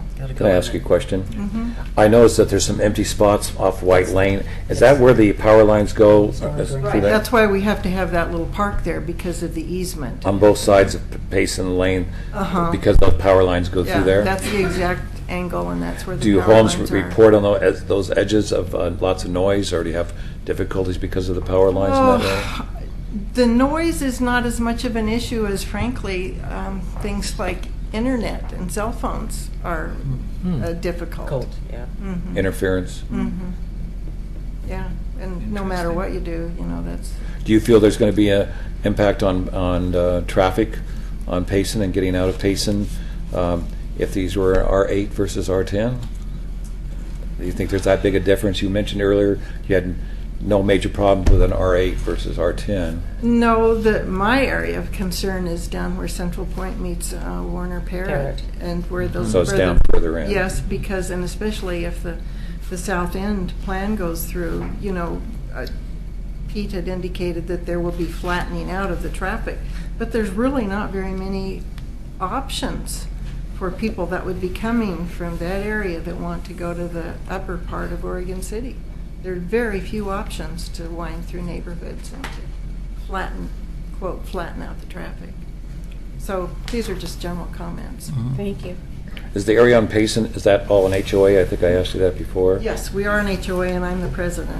That's what you meant by president, not a Second neighborhood part of it, association. yeah. Planned development. Right, also. okay. Is Yeah. it White Lane, is that also part of that whole development? Yes, we have 40, there's actually 42 homes there, 40 of which are in the homeowner association. Okay, thanks. And half of those, the question was asked before, half of those are single level. I asked that, And yeah. we still get people asking for single level homes all the time. Do you have any single level homes for sale in there? Okay. There we go. Thank you for that information. you. Thanks. Okay, Mimi, do you want to come back up and address any issues, comments? Anybody else out there want to say anything? Going once? Going twice? All right, Right off the Mimi, bit. it's all yours. I don't know that I've got a lot of rebuttal. I mean, there's obviously still some concern in the neighborhood, but I still think we found the right balance points. And some of these are details that we're going to work through in the subdivision phase in terms of exactly how the transportation mitigation will occur, and making sure that we're careful with Mr. Rustin's access to his property through that existing road or existing right-of-way. But aside from that, we just request approval or a positive recommendation to City Commission, and I'm happy to answer any other questions you might have. Would you say that you are given more flexibility in developing it, given the constraints that are on the existing landscape, with a higher density, as in a R8 versus R10? They don't want to be. I think the flexibility is kind of the same. I wish I could say yes because it would help, but you've got lot size averaging through both zones, so that's sort of the built-in flexibility that Oregon cities used as the primary tool. So that's kind of the same between both zones. Okay. Yeah. Thanks. Okay, Thank you. I'm going to give one more shout out before we close the public hearing and deliberate. Anybody at all? I'm looking at the back row. Nope. Okay. Yes, ma'am. Sorry. We've already had a rebuttal. Yes, we did. That's why I'm just making And so sure. I don't want to, if have you're any more going of to this. have to, if you take more testimony, you're going to have to offer another rebuttal. Yes. Do you want to say something because she's going to get to come back up and No, rebut he's- what you say? He's already tested. Okay. Do you have anything additional? I think so. Okay, Hank, because we've already had the applicant's rebuttal, so that's why I was saying, I'm going to close the public hearing because she didn't do rebuttal, she just had a few comments. So, commissioners, I'm ready to close the public hearing. Are you? That's fine. Okay, we're going to close it. Okay, so we're closing the public hearing. All right, it's up to you guys.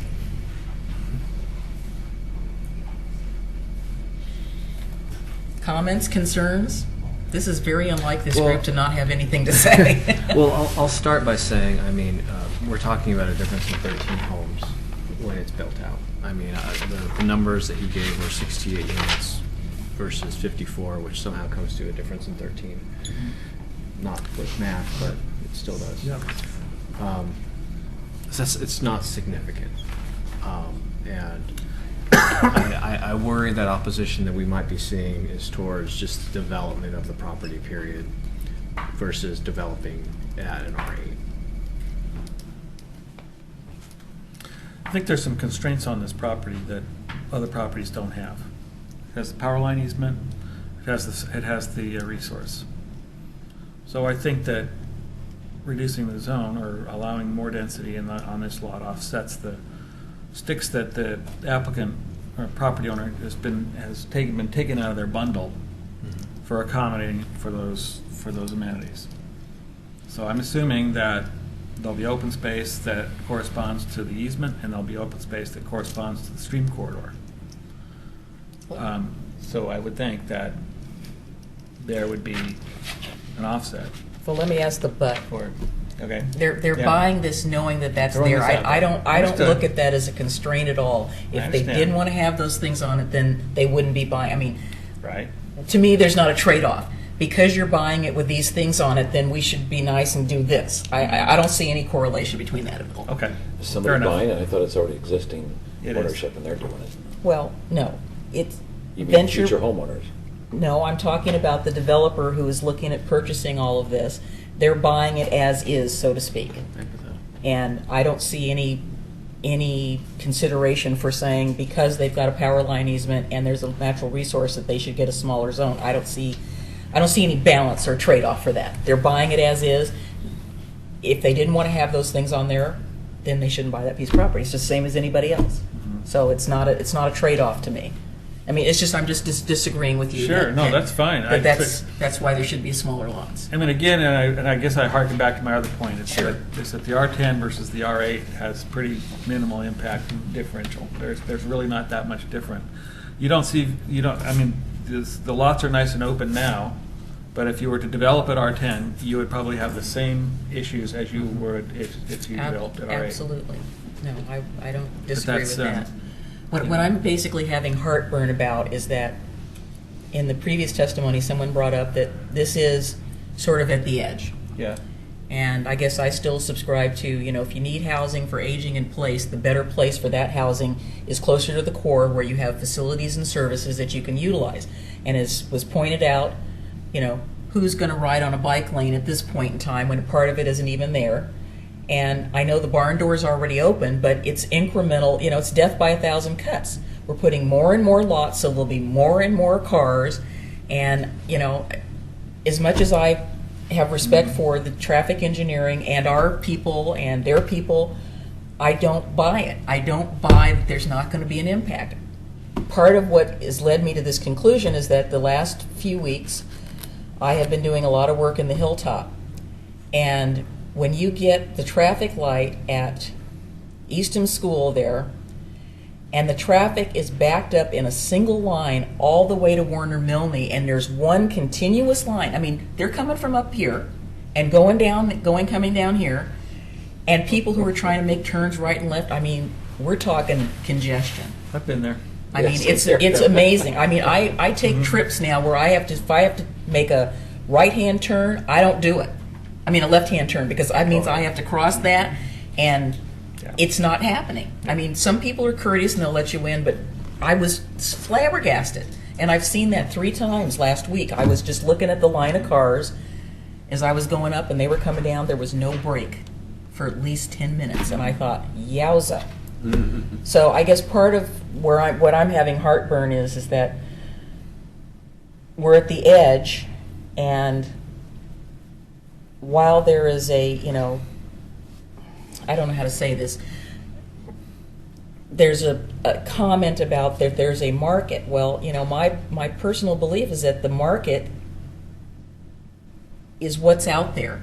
It's not people demanding it. It's only what there's available. There's a lot of stuff available, but this is what people are building, so that's all you have your choice of. So, I guess some of the things that the Neighborhood Association said, while not specifically addressing the criteria, I understand what they're saying. They're out there, I've got mine, so now does it mean somebody else can't have theirs? But I guess the one on Woodlawn is different to me. It's a little closer in. It's more surrounded by existing public services and facilities. This is at the edge. Yeah. And I'm not convinced that. But I'm philosophically conflicted. Yeah, I am. I'm very conflicted. I'm very conflicted, just like you. More density, if you adjust the density, you don't have as much pressure on increasing or extending the urban growth boundary. Mm-hmm. The less density that you have, the more pressure you put on having to have that UGB done and going into the urban reserves. I get it. I just, I know it, and it's a balancing act. I've been listening to, Marketplace, and the housing market is rebounding very slightly, not necessarily in Oregon. It's rebounding much more in other places. I guess, we have to do whatever we have to do. I'm just not, I'm not convinced. I didn't find the information that was submitted to me compelling. Mm-hmm. I did not find it compelling that I can make a sufficient statement of findings that I can support that zone change. I definitely wasn't going to support it at R6, and I'm really conflicted about supporting it at R8. All right. So that's just me. Yeah. And I've reread this report like about 5 times. Excellent job on the report, by the way. And these surrounding areas are R6? No. R8. They're primarily R8. Well, it all boils down to we've got an inadequate transportation system to support potential growth. That's what it boils down to. Yeah. And the only way out of it is to improve our transportation system. Because Denise, you hit it right on the head. I agree with you, and I agree with Paul that there's death by 1,000 cuts. Yeah. Incremental. A little bit here, a little bit there, adds to the problem at the intersection, yada, yada, yada. You take into account the Oregon City geographical profile, 3 different levels, and to get down to McLaughlin, to get to 213, to get to I-5, it's amazing you get there at all. Yeah. And at the same time, you got the property owner that's got due process, the right of, Get ready to do make something. the application, and, buyer beware. They've got a responsibility too. Sure. And we can't, sit here and, the question is, to what extent does this threaten or undermine public policy? And I don't see that it does. I think that we've got a problem with our transportation system. Every application that's come before this commission has ultimately boiled down to transportation and traffic. It always does. It always does.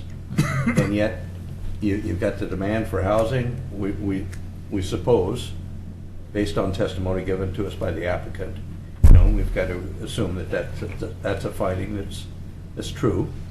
Well, it's a gamble. Yeah, it's a gamble, sure. Yeah, they're buying it on the the hopes that these properties will sell and they'll be marketable, but then again they might not. Who knows? It's not a gamble just on their side; it's a gamble on our side. Our side, exactly. Are we making the right decision and reflecting public policy for their benefit?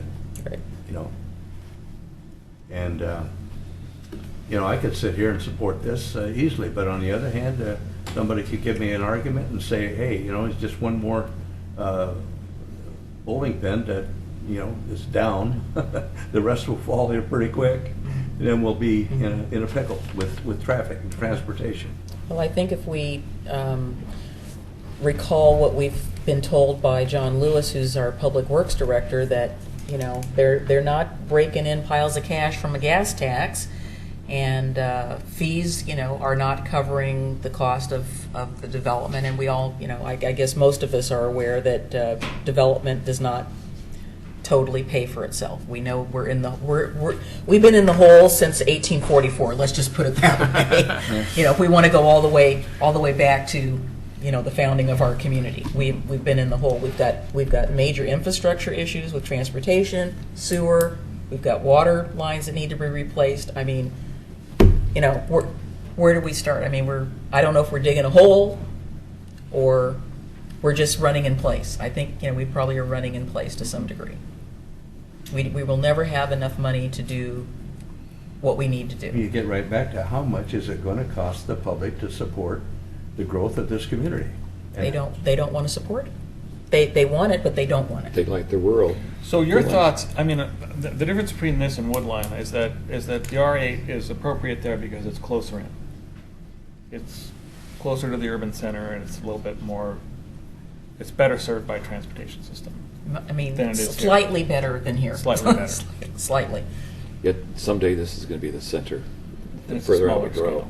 scale. Yeah, I don't know. It's really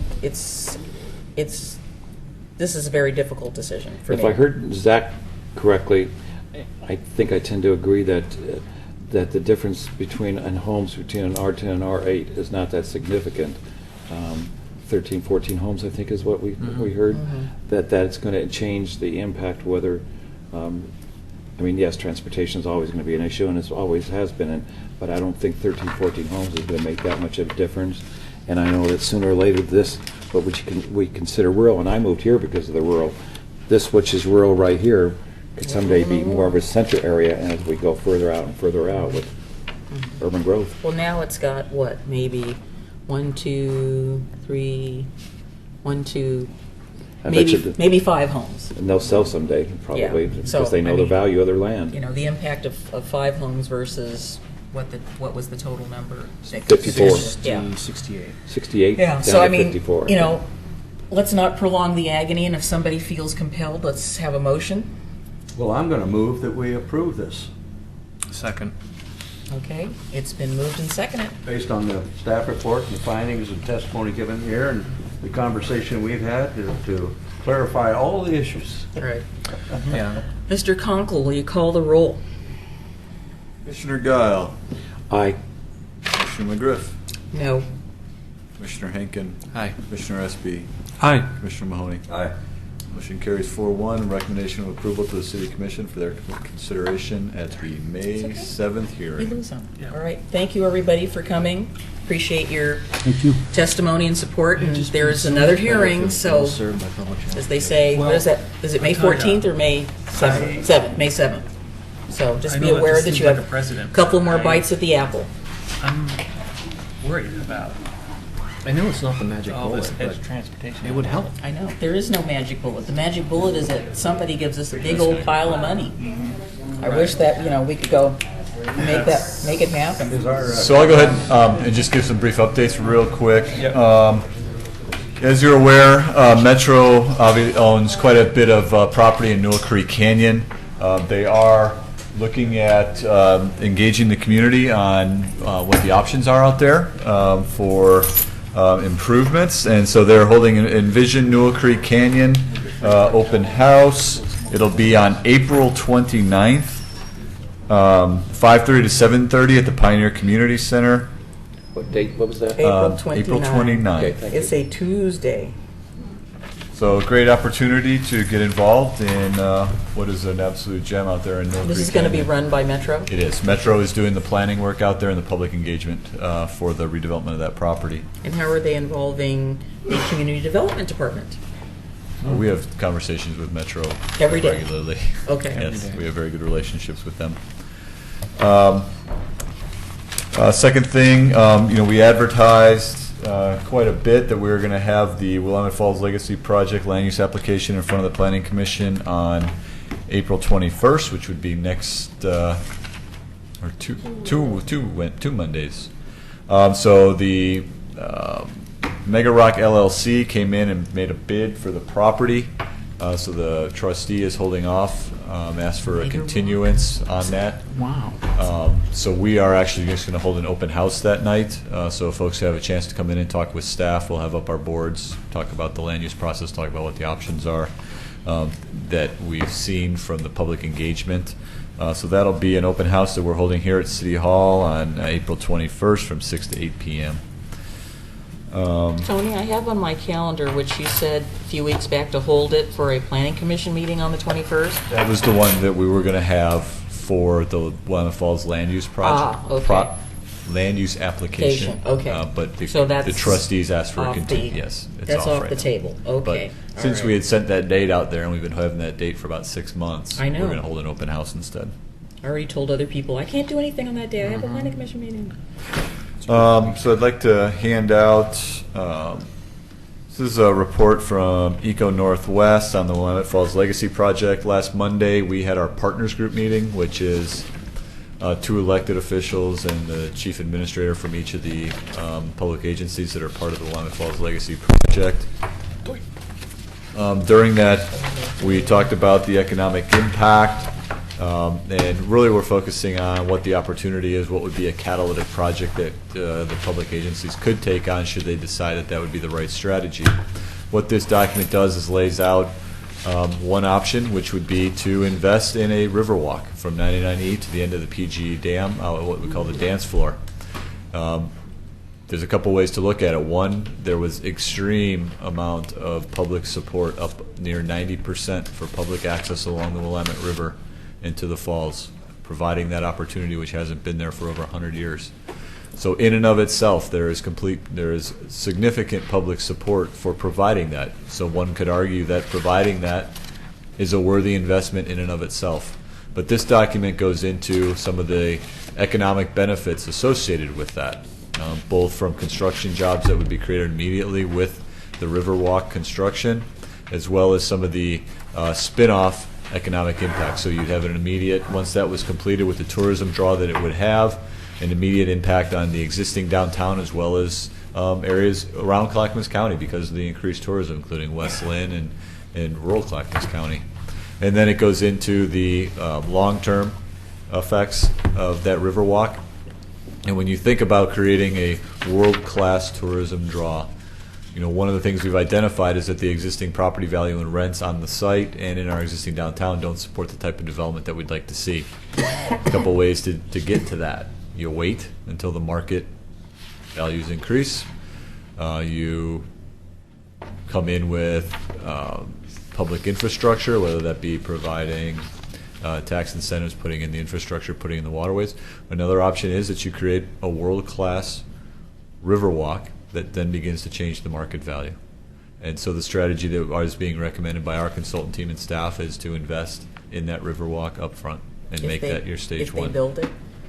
Yeah, if you've heard No, that. I mean, I think it's a great strategy because, as you already stated, if we wait for the market, we'll be waiting a long time. But if we help generate something that will help create the market, that is, to me, that is absolutely the way to go. Now, of course, we don't have a big pile of money, but we have a strong partnership. Partnership, yes. That's able to.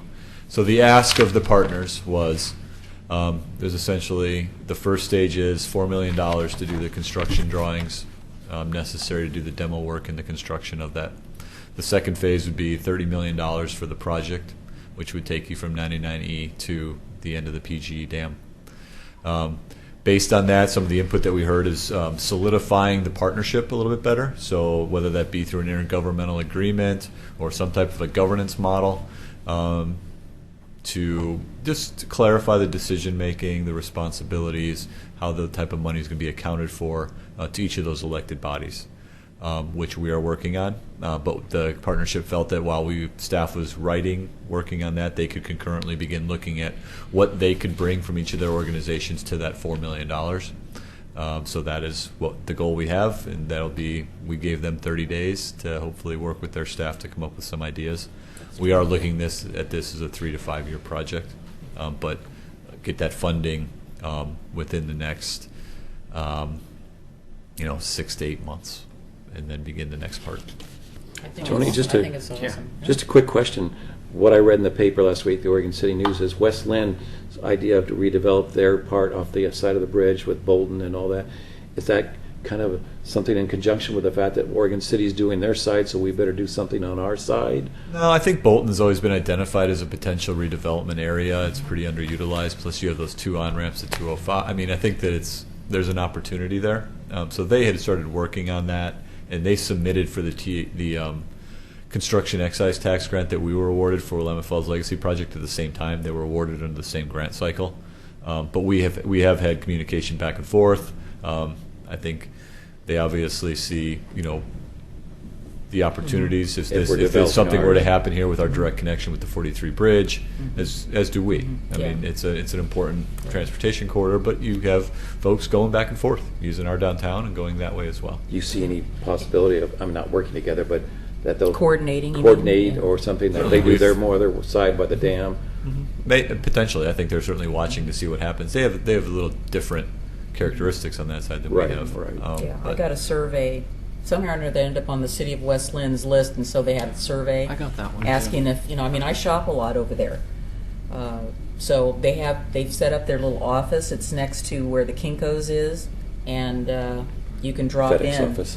Yeah, it's an office for the, I guess, planning West Lynn. I think Walker Macy's doing it. The group who did our and I'm going Willamette to Falls drop Legacy in project. over there. Mhm. It was interesting, though, that many years ago when Tom DeJardin was still on the city council in West Lynn, they tried to create, I guess, what I would call a city center with the library, the post office. It was then West Lynn Thriftway, and they were looking at siting City Hall down there so that there could be a there like a town center, and it just didn't fly. And then they ended up moving up the hill where the Safeway is, and they're in like at the back of that shopping center, which is Horrible. Yes, yeah. It's not really. It doesn't have it. There is no there.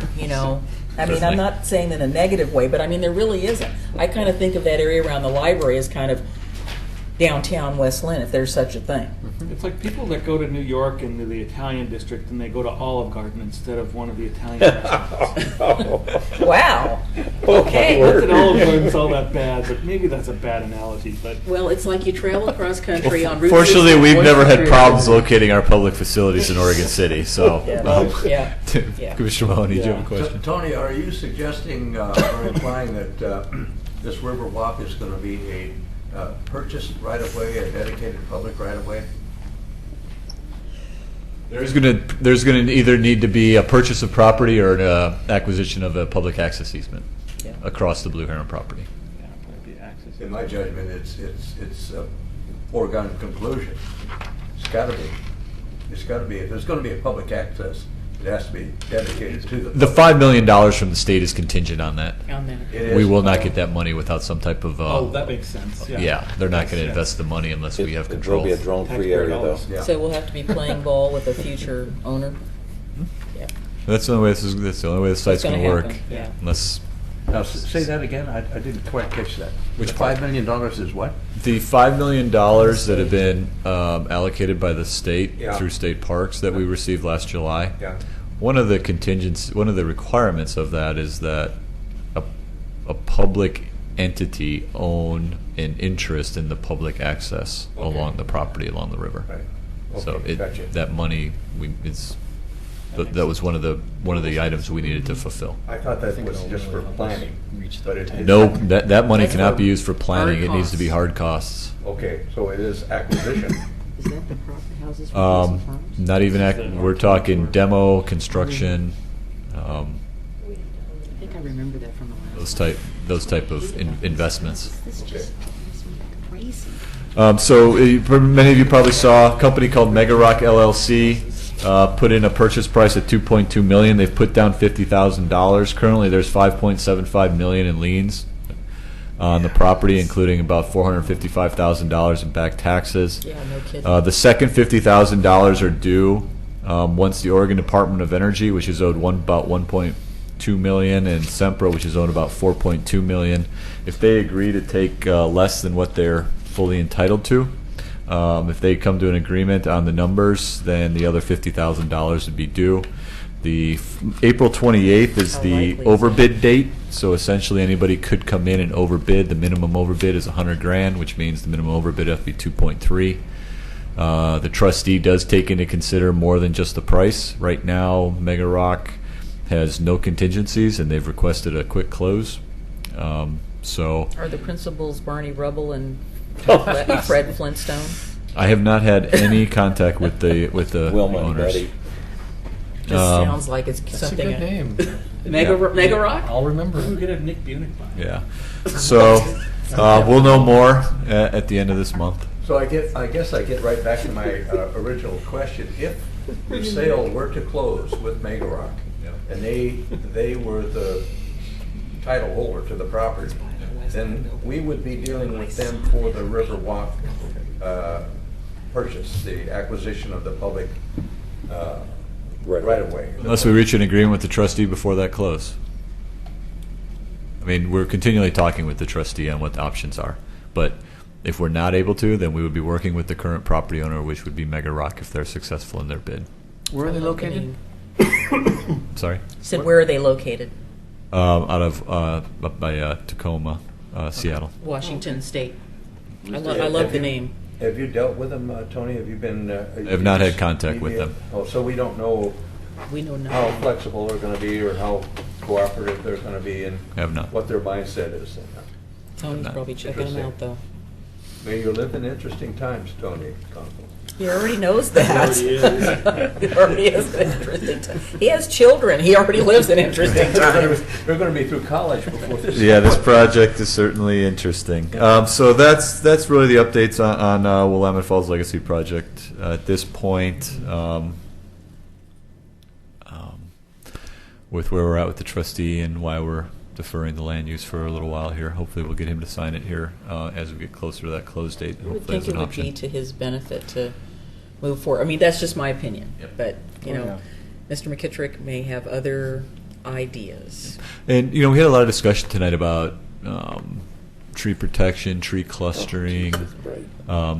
We do allow density transfers for the protection of trees to protect groves and significant trees. We allow administrative amendments to setbacks to protect trees.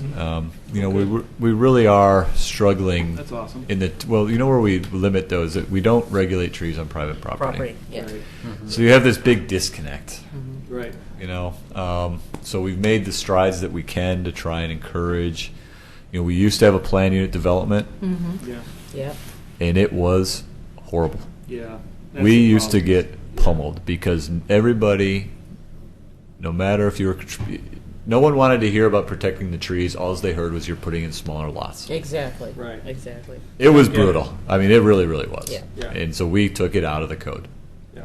So how did Payson Farms get in under that? Yeah, and right across from the zone change you had tonight is Filbert Run. I mean, we have a very large couple acre park. That was part of that agreement on the PUD. Yeah. There was a little creek that went through there, but man, I don't know. The public hearings were just nasty. Yeah. Every PUD we did was nasty. Yeah. Nobody wanted Don't you remember the one we a did? 6,000 or a 5,000 square foot lot. So when we talk about it and folks come in and want this tree It protection, was a townhouse, townhomes. something's got to give somewhere. That's right. Yeah.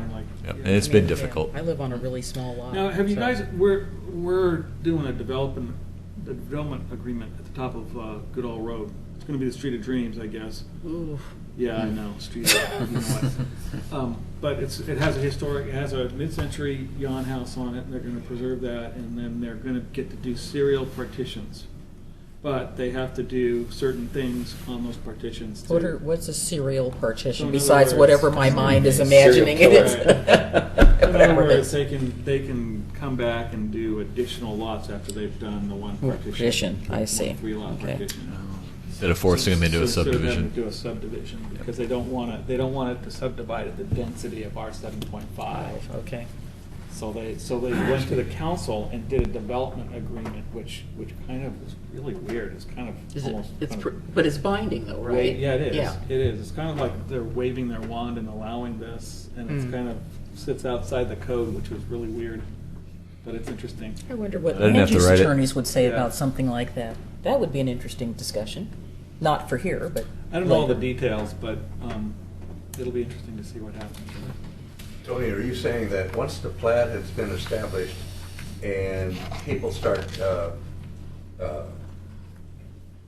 purchasing property within the plat, purchasing lots, then we have no control over the removal of trees because that's under a private ownership, private ownership, then, right? What we've done is we've been trying to protect them through covenants. Covenants, yeah. Which are difficult, Yeah. right? Who's going to remember the covenant 20 years from now? It's kind of like Right. your condition to zone change, Yeah. right? But it's the best that we were able to do under the limitations of politically what we're willing to do. I think that there are some people out there. I remember an application we had where there was somebody wanted to do X, and the CCNRs and the development, which they hadn't bothered to read, prohibited them from doing it. And even though we were not legally bound to honor that, they didn't meet the standards and criteria anyway. We ended up denying it. Yeah. And I think that had a little bit to do with it, because we're like, whoa, got to read your paperwork. Well, there was one, and this was more recent, on Thayer Road. Yep. Yep. Gentleman came in, Right. and there were all those large old fir trees Yep. that were actually part of a tree stand, Exactly. and wanted to try to do something pretty ingenious, actually. Mhm. Alley loaded, protect open space, and people came unglued. And so he came in and he cut the trees down and he put it in R6 subdivision. And people didn't care. And they didn't care. Well, they do. That's so weird. It is, isn't Yeah. it? Yeah. Yeah. It was a R35 subdivision with alleys. Yeah. So, Oh. trying to balance those two is Yeah. tough sometimes. All right, well, Yeah. You know, that's all I. Oh. You know, if you take a look at it, what we've been exposed to in the last year is planning by crisis. It's not an ideal situation. It's incremental. It's a little bit here, a little bit there, and every time we think that we're giving up something, you know, I guess it's psychological or what have you, but I've never seen a situation where management of a city or a county has been ideal. It's always by crisis. It's traffic, it's Development. sewer, water, it's trees, it's Infrastructure slides. is funded through development. Well, we're responding That's the- to things yeah. rather than, Yeah. I mean, ideally, it's like Sim City. You go out, you plan your community, and then the little computer people come. Yeah. We have to do it in reverse, where we're not planning. I mean, we have an idea, but we can't say, oh, here's a great layout for this lot that would preserve these trees, and why don't you buy this property, Mr. Developer, because this is how it could be laid out. We haven't gotten to that yet. The only investment that the public has through its government is in public right-of-way and transportation systems. We do not go out and shape an urban growth boundary or an urban shape through the purchase of open space. Yeah. We just don't have the money, and we don't have the political inclination to do it. It's just the roads here, we're gonna take care of it, and that's about, you know, and that's millions of dollars in and of Yeah. itself. Yeah. That's true. The one thing that's really good about this planning process is there's no frustration in it.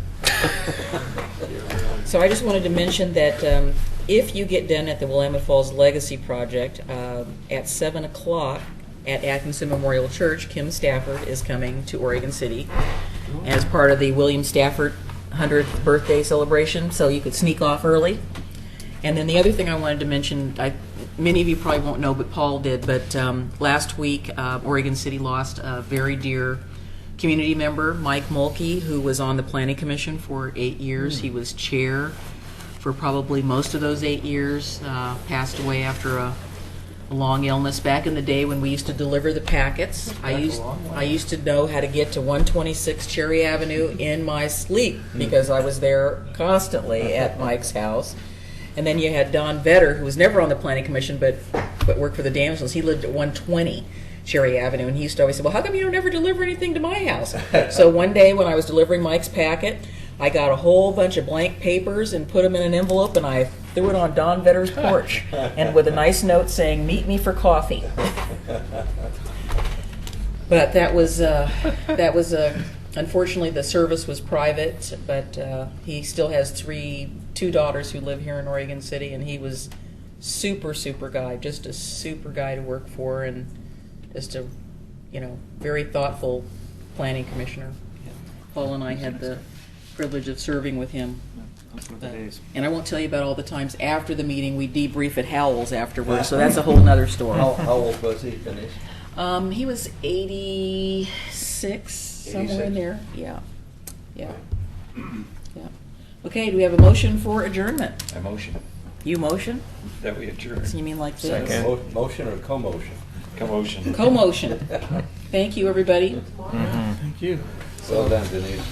So we survived. Yet another one. If we can keep these lights down.